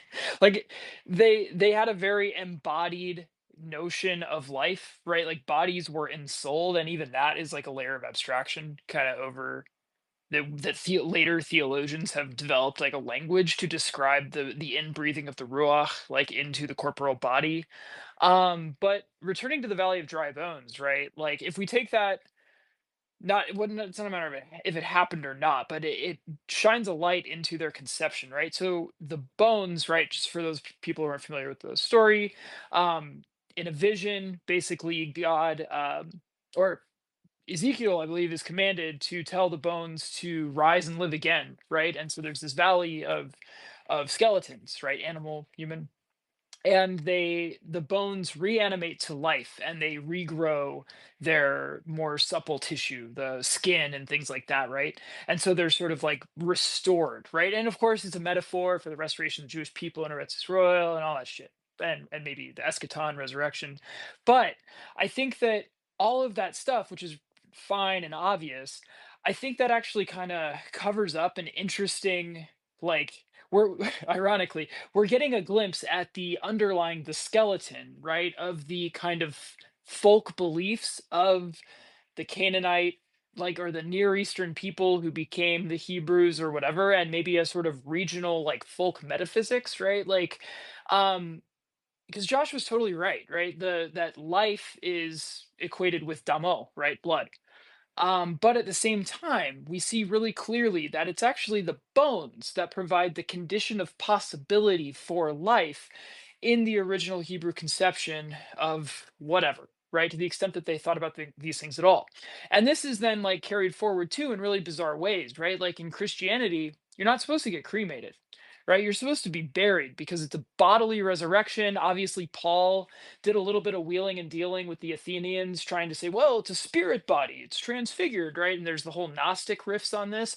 But like fundamentally, the most Jewish version, and ultimately the version that carried in like Orthodox Christianity and more traditional, like versions of Christianity, is the Jewish version, which is embodied. And in that sense, right, like you're supposed to maintain the sort of integrity of, well, your tissue, you can't do anything about. Your eyes are going to be gone in, a matter of months, right?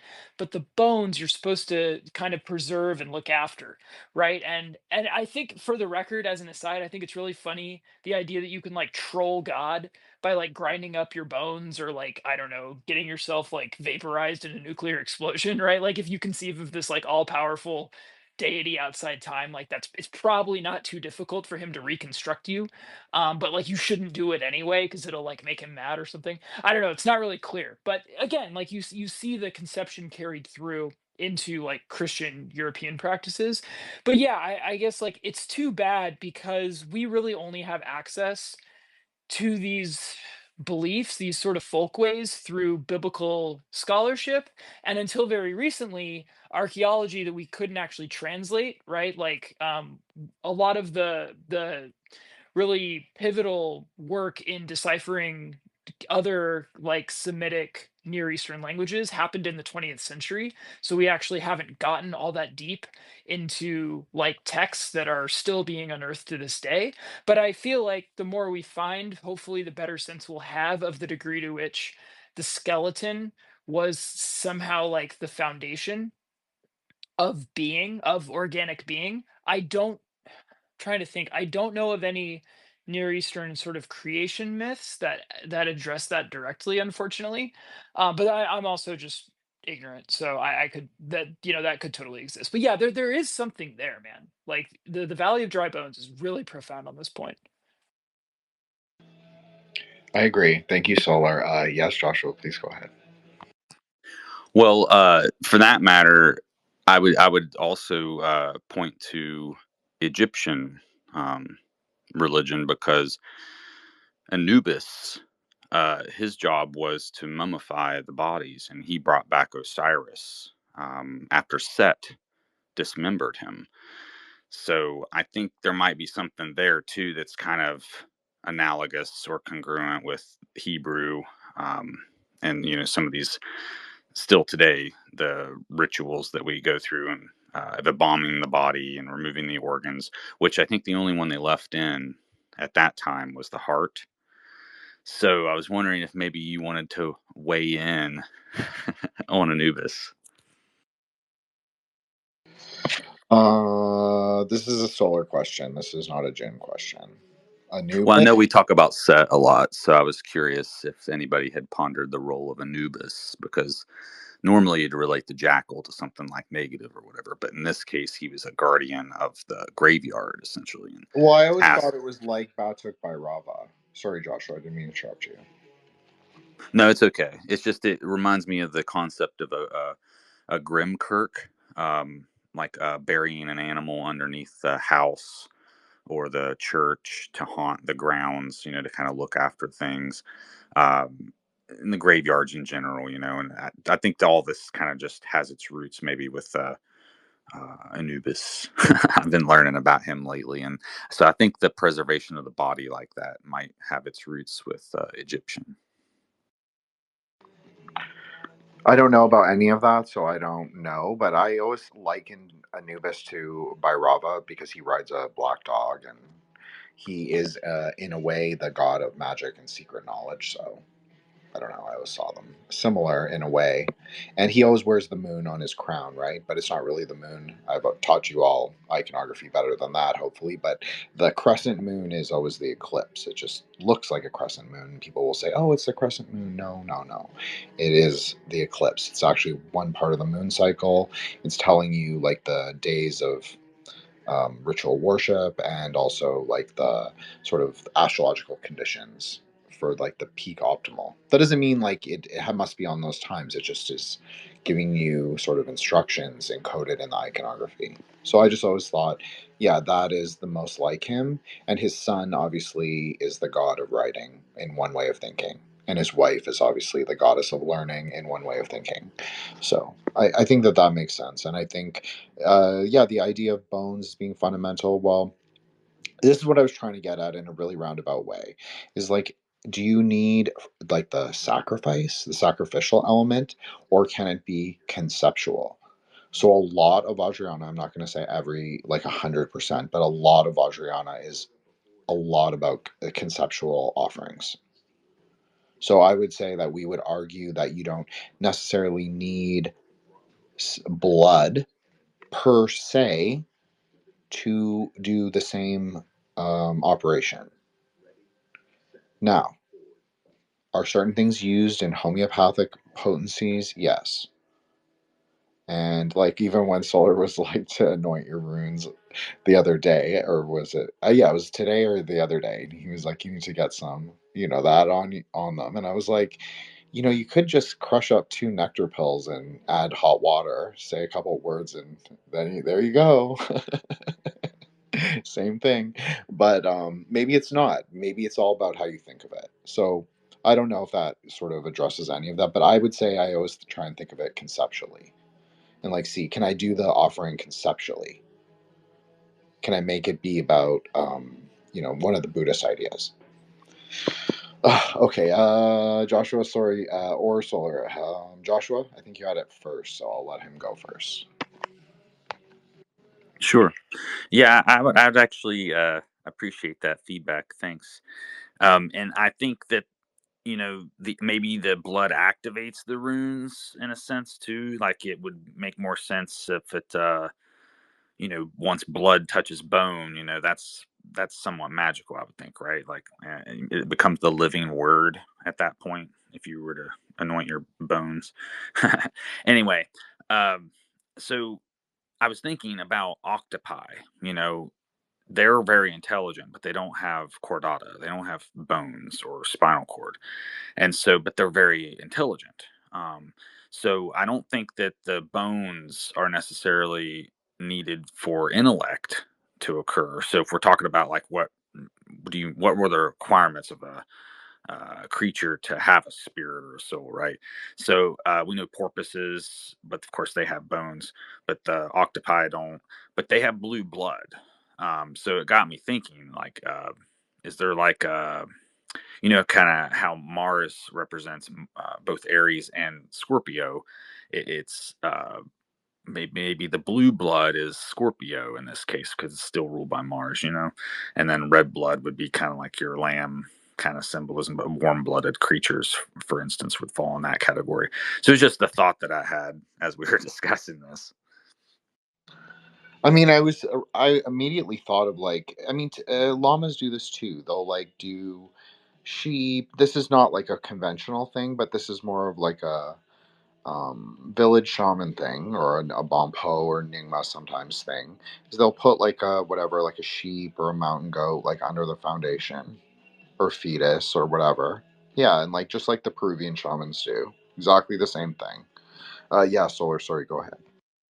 Yeah, I was just gonna say a couple of things about the blood. So, yeah, I think this is, and again, I never practiced Reconstructionist paganism, right?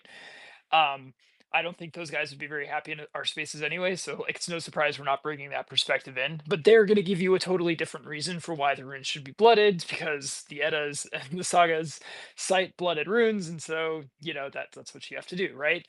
Um, in my experience, though, I find that the experience of blooding them, you're activated. So pain is a wonderful, like, clarifying, potentially, like, in reason, right, is a potentially, like, powerful sort of activating and clarifying mental agent, right? So if you take your ritual blade, and I have a specifically a very, very small, like, my ritual knife for that I actually use, like, when I cut, to do the little cut on my thumb or whatever.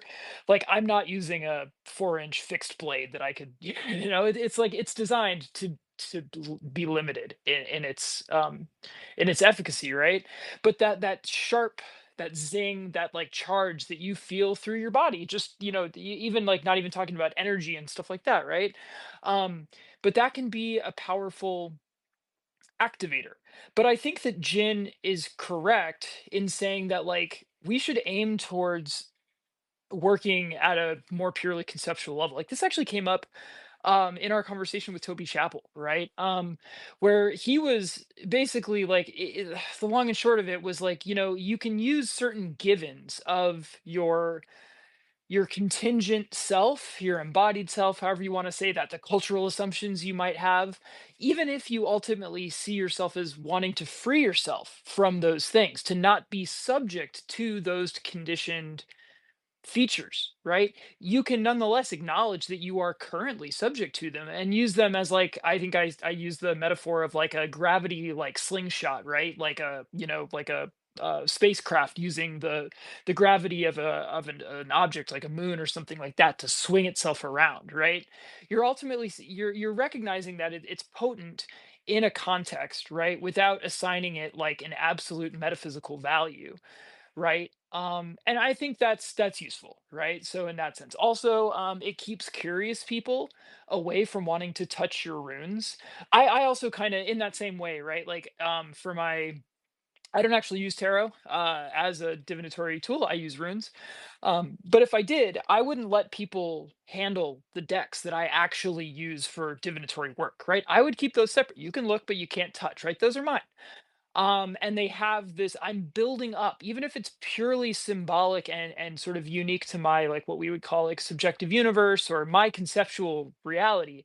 I'm building up, again, a separateness, right? A sort of sacredness of this implement, right? I'm not going to take the furba off of my altar and go use it at work to cut cord, right? In that same way, right? And I think, again, like, if if you get a bunch of blood all over your shit, no one wants to handle it, so it makes it that much easier, right? So there you go.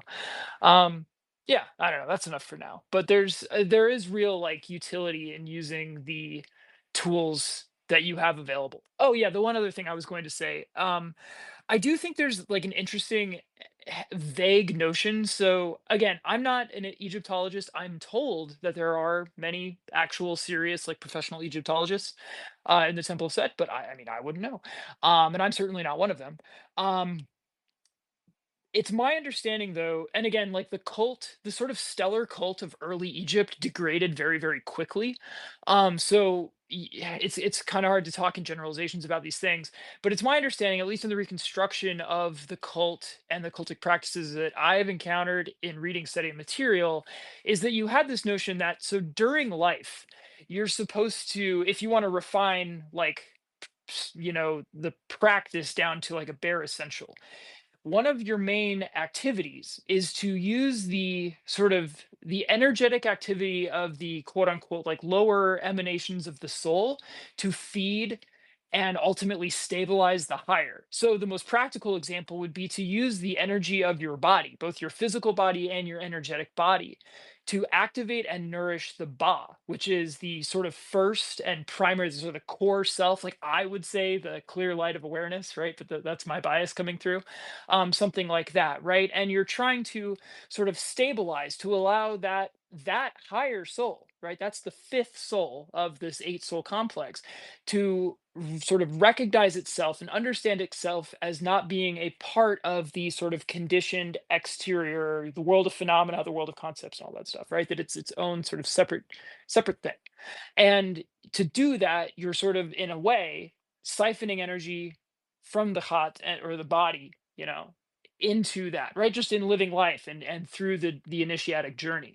And so there's a parallel idea that once an individual has died physically, right, that their, whether you want to say their name soul, their ren, or their hot, their embodied like energetic, like what we were talking about, their ghost body, can still be through worship, through veneration, even through acknowledgement, right? Like your name ringing out through the centuries, through your accomplishments or whatever, that actually has some ability, though the mechanics aren't totally clear to me, at least at this stage, right? That like those things can actually still can still function to feed and strengthen the ba and even higher sort of emanations of the core soul that continue to exist after physical death, right? So there are like all these reasons to be invested in, for instance, like again, in this kind of framework, um in, let's say, a grave, or the burial practices, in, let's say, your worldly accomplishments that will keep your name, keep people thinking about you, hopefully good, right? Respect in these things. That it's not just like, oh, that's cool, I did that. Oh, that's cool, that served some practical purpose in my initiatory journey while I was embodied, but that it still continues to nourish and empower you even after physical death, once you've stabilized those higher and integrated those higher aspects of the self that are completely divorced from physical reality. Does that make sense? No, that 100% makes sense. 100% makes sense. Everything you said, it made sense to me. I was like, I guess I'm just a little more. I guess I just like to think of myself as more enigma, more like free, crazy wisdom in the world. So I try not. I guess this sounds ironic necessarily because I have a show and we do this show, but I don't really try and think of it like that. I try and just be like, yeah, we're gonna put out cool work, and then we'll see what like we'll if people credit us.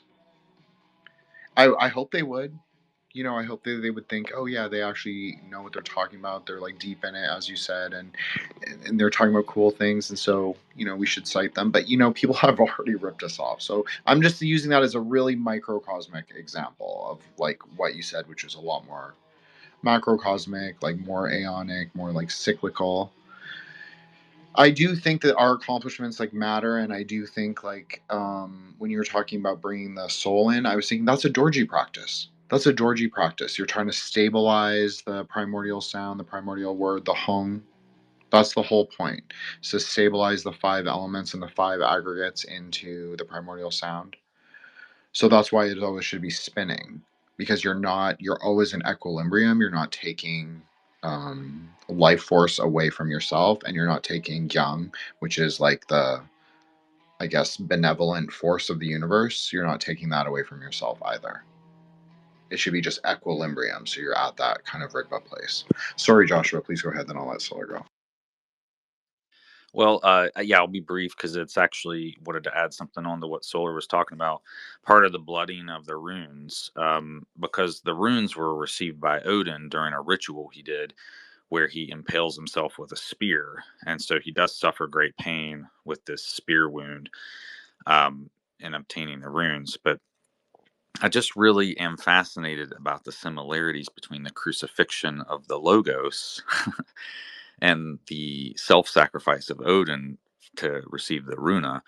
I've come to kind of associate the Runa maybe with the Klipa tree, and then maybe the Sephiroth with the Logos of the Hebrew. And I think of it as the months that we spend in light and then the months we spend in dark. So maybe the Runa are like the winter months, and then the Logos are like the other months that we have more lights. That's just something that was popping into my head. No, those are good points. Okay, Solar, please go ahead. Yeah, I'm just gonna respond to what you were saying a second ago, so we can move on. And again, it's not that I'm trying to like harmonize these like different frameworks here, but I do think there's something like kind of interesting where, okay, because yeah, from the Dharmic perspective, the Dharmakaya is like sort of like unchanging outside time. It's unconditioned, right? So any of the stuff that quote unquote you in a particular like lifetime or whatever, or in a particular emanation of Dharmakaya accomplish or whatever, that has no way of affecting in any way the sort of nature of mind, right? It's luminous like emptiness, right? It's and that's like awareness just is it is right now, yesterday, and tomorrow, right? But I do think if you want to look at it in another way, like there are certain sort of activities that we can quote unquote do that would facilitate the broader sort of cosmological project of I don't want to say spreading dharma like we're fucking intergalactic missionaries, right? But like let's say hypothetically, right, that some world orbiting Alpha Centauri has life on it, right? But it's at a stage of development where it's just like little amoebas or like squiggly dudes or whatever, right? And they're not capable of sort of like recognizing the noble truths and engaging with Dharma in any meaningful way. And so you could say, well, I don't know, enlightened Elon Musk, right? Inventing, faster than light travel, and we're colonizing things. Like these very like worldly, practical things do have a way, possibly, of advancing the sort of like broader project of sort of rectifying the three worlds and liberating all sentient beings, right? Like there are things that we can do now that open up new possibilities for like there, if I do something now, then a future like Nirmanakaya like emanation can then go do something else that wouldn't have been possible within the bounded rationality of the three realms, right? So like there are causal like relationships and possibilities that are opened up in a way that's completely independent from the nature and sort of indescribable like transcendent absolute whatever you want to say of Dharmakaya. I mean, that's the whole point is, I think, of our whole project, like the Gray Lodge, like what we do. Like, yeah, we're speculative Gnostic, we're speculative Kalachakrans. I know you don't really know about that, but I'm including us because you've been to a lot of spaces, so you're kind of part of the, as I joked to you, we're part of the wheel now. You're all turning with the Kalachakra wheel, which is primordial and non-dual, so it doesn't really matter. It doesn't really matter. It just that means that we're like looking at Dharma speculatively, but we're also like, what does that even mean? Like, what does speculative Gnostic even mean? Like, I always say, like, that's why I like to root it in place. Maybe I'm trying to, like, do something skillful a little bit and trying to say, like, yeah, the primordial ground is outside of conditioned existence, 100%. But, like, in material existence, what can we say it's rooted in? Maybe we say it's rooted in, like, the here and now, like you said, and it's also rooted in, like, the ground that we walk on, the ground that we dwell upon. And that's kind of what I think. I think that we call it the new world. We haven't really even spread Dharma here. And what is Dharma? I think that it can take other forms. I don't think it has to necessarily be contained in like a specific cultural form. Now, I'm not against cultural Buddhism at all. Obviously, I will continue to practice my more traditional cultural Buddhism, but that's okay for me. But I'm saying maybe what other people need to hear is kind of like work on yourself, like not work on yourself in the new age way. And I think this, but I want to respond to like what you said. So, like, what can people do? They, they can engage in practices like right now. And what is that? That's like meditation. I know that, look, I have my criticisms of both Dzogchen style meditation, because I think more people from Vipassana are attracted to that, because it's less about deities and mythology. And look, it's not a criticism of anyone in the room. It's just, I think that there is a use in sort of like looking at the iconographic and like using those cues and tools to engage processes of consciousness. Now, I'm a very visual person, so that makes sense for me. But if I'm more of an audio or more of a text-based person, maybe that's better for me. So you need to engage in the practices of the mind, whatever that means. As I've always said, you can engage in wisdom science, try and do that non-dually. I think and conceptually, those things are the best perspectives. And I think the idea of bodhicitta, like, what is that? I think that we've tried to define like what that could be in a pragmatic and like materialist way. Like, how do you sort of forward the wheel, you could say, of loving kindness? Like, what could that mean if you're also focused on discernment and you're also focused on synthesis and rectification both? So I think it's a complicated, crooked path. I think that's why you see like the Taoist saints are all weird. They're like the eight immortals, right? They're all weird. They're not. No one's like a conventional being or person. I think that's exactly why. I think that's also true of like the Mahasiddhas and all of them. Yeah, sorry about that. Yeah, no.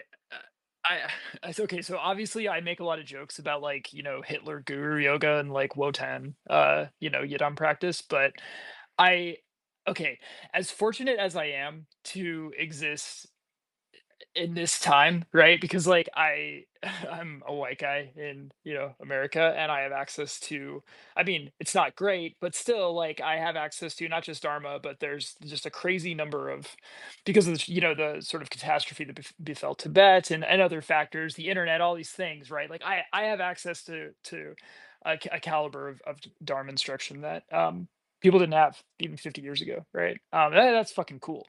But on a more serious note, like I'm also kind of envious of the people that are going to exist 1,000 years from now, because as awesome as the sort of east, like the Himalayan, East Asian and Southeast Asian, like particular forms of cultural Buddhism are, right? And I'm of course not casting aspersions on any of that, but just by the nature of Dharma, it's not culturally limited, right? And so that implies that there are fucking other tantras that are going to be developed that are not rooted in those sort of like cultural complexes at all. Like there is a like Wotan like mandala, you know what I mean, right? Like we just don't know what it is, and we don't know like how to develop it, and like maybe no one will ever develop that one because again they're just too far apart. Like no one's going to be thinking about Odin in 1,000 years or whatever, and interacting with Dharma. I don't know. I'm just saying, but like there are like I don't want to say theoretically infinite, but there are all these sort of other possibilities, right? That can fit within the sort of like systematic like framework of Dharma, of Tantra, and things like that. And I don't know. It's just cool. Like if I had like 3 more lives to live, like I would write speculative fiction about like, European or like Mesoamerican, tantra, like to like hypothetical, things, just because like I don't know, there's a part of me that comes really alive just like imagining not just what those things could be in this kind of silly retrospective like speculative sense, but inevitably what they will be, right? Like those, not necessarily in the forms that I imagine, but like those things will emerge, and that's just like super cool to think about. I don't know. I mean, why won't you experience it? I don't really understand, unless you're like, I know you're planning on liberation this one lifetime. But no, I think it's possible. I think you can even tap into that Dharmakaya. I think it's totally possible. I think why don't you write the the mandala of Wotan? That'd be cool. I mean, I don't know. I don't know. Like, look, I think that we have it in Tibetan Buddhism. It's just that there is a cultural aesthetic. I think that's the most cultural part of it. But I think it all makes sense textually in like a tantric way. Like you can, like I've always said, like you can easily take a mandala of one of the Gyalpos and you could interpose it with Wotan, or you could also do it with and like start to map out the names, because the structure of the mandala is always relatively the same. Like there's a kind of commonality of why it should look the way it does, and like the amount of numbers and the naming conventions. I'm just saying you could do it. Sorry, Solar, please go ahead, and then Josh. Yeah, yeah. I'll just quickly respond to that, right? And because it touches on another kind of common theme that comes up in our spaces, right?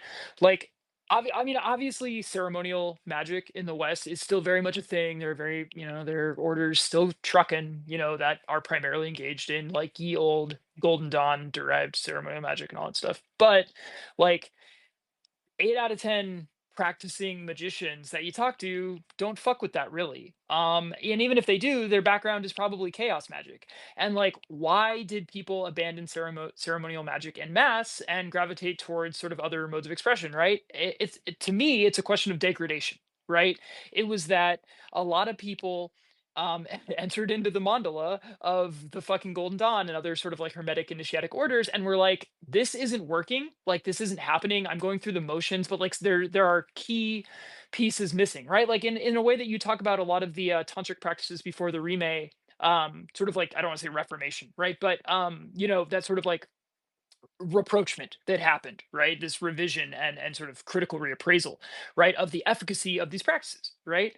Well, in that way, like the question, and again, maybe this is selfish.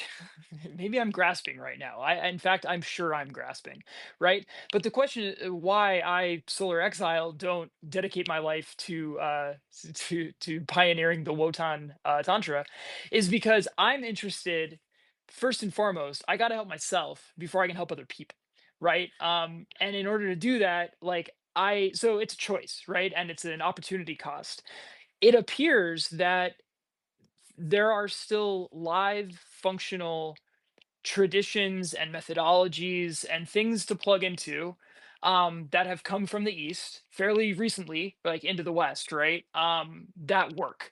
And it's like, am I, since I only have for now, right, in the sense of things, this one human life to live, it's like, am I gonna stick with something that I'm pretty sure will work versus am I going to take the immense risk, be a complete wild man, right? And wing it and do my own thing and hope that it works out, right? Whereas, like, in the same way, if ceremonial magic were still able to get the goods for enough people enough of the time, I don't think you would have seen the emergence of something like chaos magic, right? There, or even if you did, there wouldn't have been this kind of mass exodus or sort of transition in the sort of the culture of Western occultism, right? It's that like Western hermetic ceremonial stuff had degraded to a point where something new had to be developed. And frankly, I mean, maybe I'm optimistic, but talking to you, like, I don't think so, and I don't think you think so, right? Like the Tibetan tantra, Indian tantra, like all these things are still working enough to where there just isn't that incentive for individuals to go off the reservation and venture out on their own in mass, at least like for me. I've always said, like, I wouldn't practice Tantra if I didn't think it was the best. I think it's the best, so I do it. Because it works, but it also works for me in like a more profound way. Like, I'm able to sort of, not always, and I'm not saying I carry it through my life, but I've had incredible experiences with it, and I would like to continue, and I find the teachings very profound and true, closer to primordial truth than relative. So for me, it makes a lot of sense. But, I agree with you.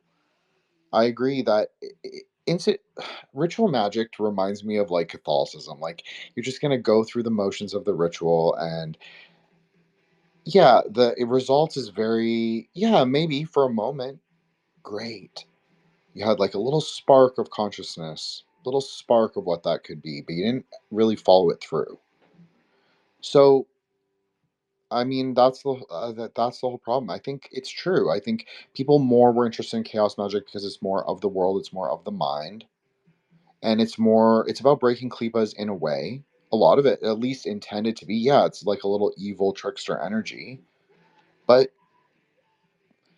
it takes all kinds, right, for the Dharmakaya. all kinds of manifestations of good and worldly evil. Sorry, Joshua, please go ahead. Well, I would even say it's perhaps the Klipothic nature of organized religion that kind of causes people to do that nomadic spiritual thing or some type of left hand practice or chaos magic. Because oftentimes these systems will have peppered in them, Bible verses and stuff like that. And so it's as if they, still have some type of fundamental basis, spiritually speaking, but yet have kind of made up their own thing, which seems natural in a decaying society, right? So the other thing I was going to say, though, was about Odin. I do think there's probably something there. After all, the swastika is a Buddhist symbol, right? And so I've often wondered about the connection between maybe the Norse stuff and that, and maybe if he's just kind of like, because he's fury and so on and so forth. And there's a lot of fierce, karma deities and stuff. So in a way, you could almost see that parallel. And look at what happens in countries too. When the J Society pushes a country to the limit, we get nationalism just flavored for that country, right? And so it's fury is something like when the good men, so to speak, are pushed to a certain limit, then now they're past their transgressive limit and they must act, right? That's Odin's fury, so to speak. And so I think that might be kind of like the undercurrent that's operating there. But is there any possibility that these are linked? Because the symbolism kind of is there. Sorry, Solar, please go ahead. Yeah, let me just get this out of the way, and then I won't circle back, but I'll clear the floor because that's an interesting way we can go. I just kind of wanted to mention we're getting more of this the ceremonial magic and stuff. So I was reading the first volume, what's it called, As It Is by Tulku Urgyen Rinpoche, and he's talking about deity practice, right? And he talks about, and it's interesting, right? Because Generation Stage has a lot in common, or doing it the sort of not the wrong way, but the sort of the worst way you can do it, of just going through the motions and trying to sort of visualize the deity in this very, again, sort of subject object way, right? I here am visualizing a deity in front of me and doing that stuff. He in this discussion, and again, this is all very basic for people who practice it, but I find it interesting because I don't regularly, and I'm just having to get into it. But so the idea is that that is maybe a necessary sort of training step in in sort of preparing the person to engage in the practice generally. But that's not actually doing anything, quote unquote, in the same way that putting on the robe and making the signs of the pentagrams in the right directions, it's not those motions in and of themselves that actually have any power whatsoever. That ultimately what's going to happen is that Generation Stage and moving into completion stage done correctly is when the you're doing this from a place of not just samadhi, but the distinction between self and deity is going to dissolve, right? You're and specifically we're talking about a a particular sort of state of meditative consciousness.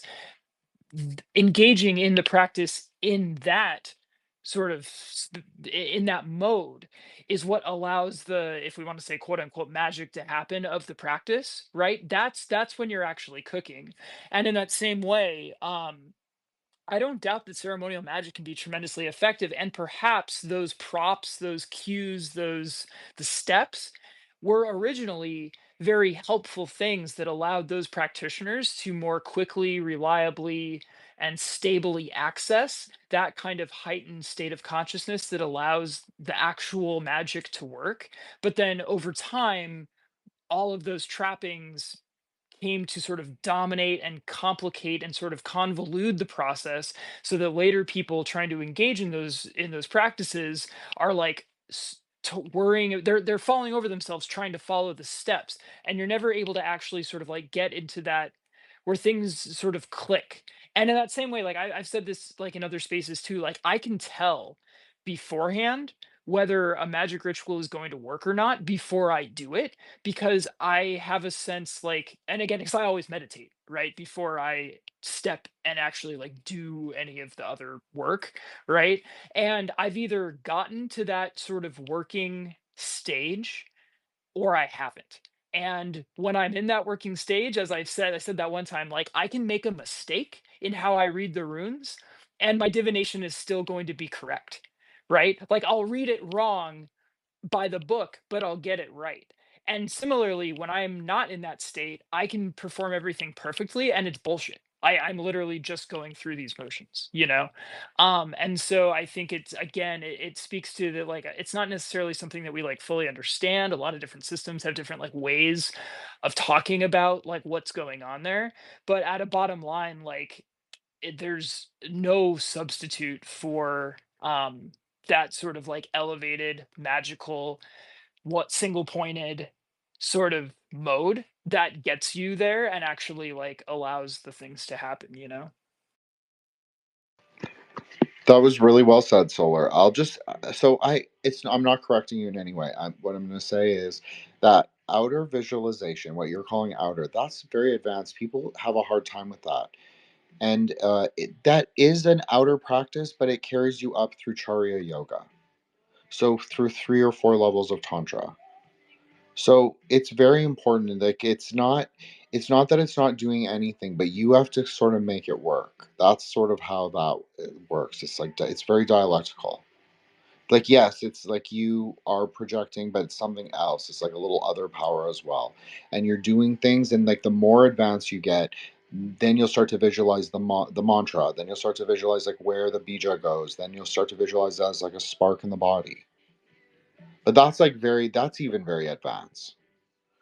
Even just the visualization of the deity with the correct implements and the correct color and the flashing lights and all the like, if you can just get like even the outer presentation, we'll say correct, that can take you all the way. That is something that they're very clear about in the remake materials. Like as you very well said, it was a reappraisal of all the tantra that had come before. He said like these like smaller practices, like he was a big Gesar practitioner, he was a big Kurukula practitioner, he was a big Vajrakalaya practitioner. Like those were his 3 main practices, but he practiced like all kinds of tantra, all kinds of practices. But he would just focus on like 1 or 2 or 3 main ones, and he would say, I'm gonna make this fucking my method. I'm gonna make this is what I'm gonna be single pointed with. This is how I'm gonna make it work. This is how I'm gonna resolve this paradox or this thing or this ideological thing, or maybe I'm going to try out this tantra, but I'm going to use the deities that I'm comfortable with, the practices that I'm the most accomplished in. So I think that's also interesting to like your question of like what will the future of tantra look like, or what will the future of dharma look like. I actually think it'll be less tantric in the future, because I think that people will actually hopefully will get like psychic soldiers, like I always say, temple of psychic youth. I'm just joking, Paul, if you're listening, we're not uh, please come on. But it is in a way, because if people sort of transcend like the worldly carnal ground consciousness, like even a little bit, and they start to, if you start to see that, I'm not saying like societal enforcement or like I don't know, I'm not making a prognostication for any kind of model. It's speculative only, but I just think if people tried, and like it doesn't have to even be dharma, but if they could try just for a spark of refined consciousness a little bit, I think that in the future you would see people like more easily able to reach the state. So maybe it would advance. That's obviously very optimistic, but maybe that's one idea. Or maybe people would just be more, I don't know. I get it. It's hard world. I'm definitely not the kindest always, but I try. I really do try. I think about it, probably overly think about it, overly weigh things. But I do think that karma is real. And I think that through sort of refining consciousness, we sort of recognize our connection, recognize that we should try. Doesn't mean we'll be perfect, but there is a treaty that is between all of us. And maybe that is what it's all about at the end of the day, is like we're all travelers. We're all here. We're all going somewhere else, and we just kind of like see each other and be like, okay.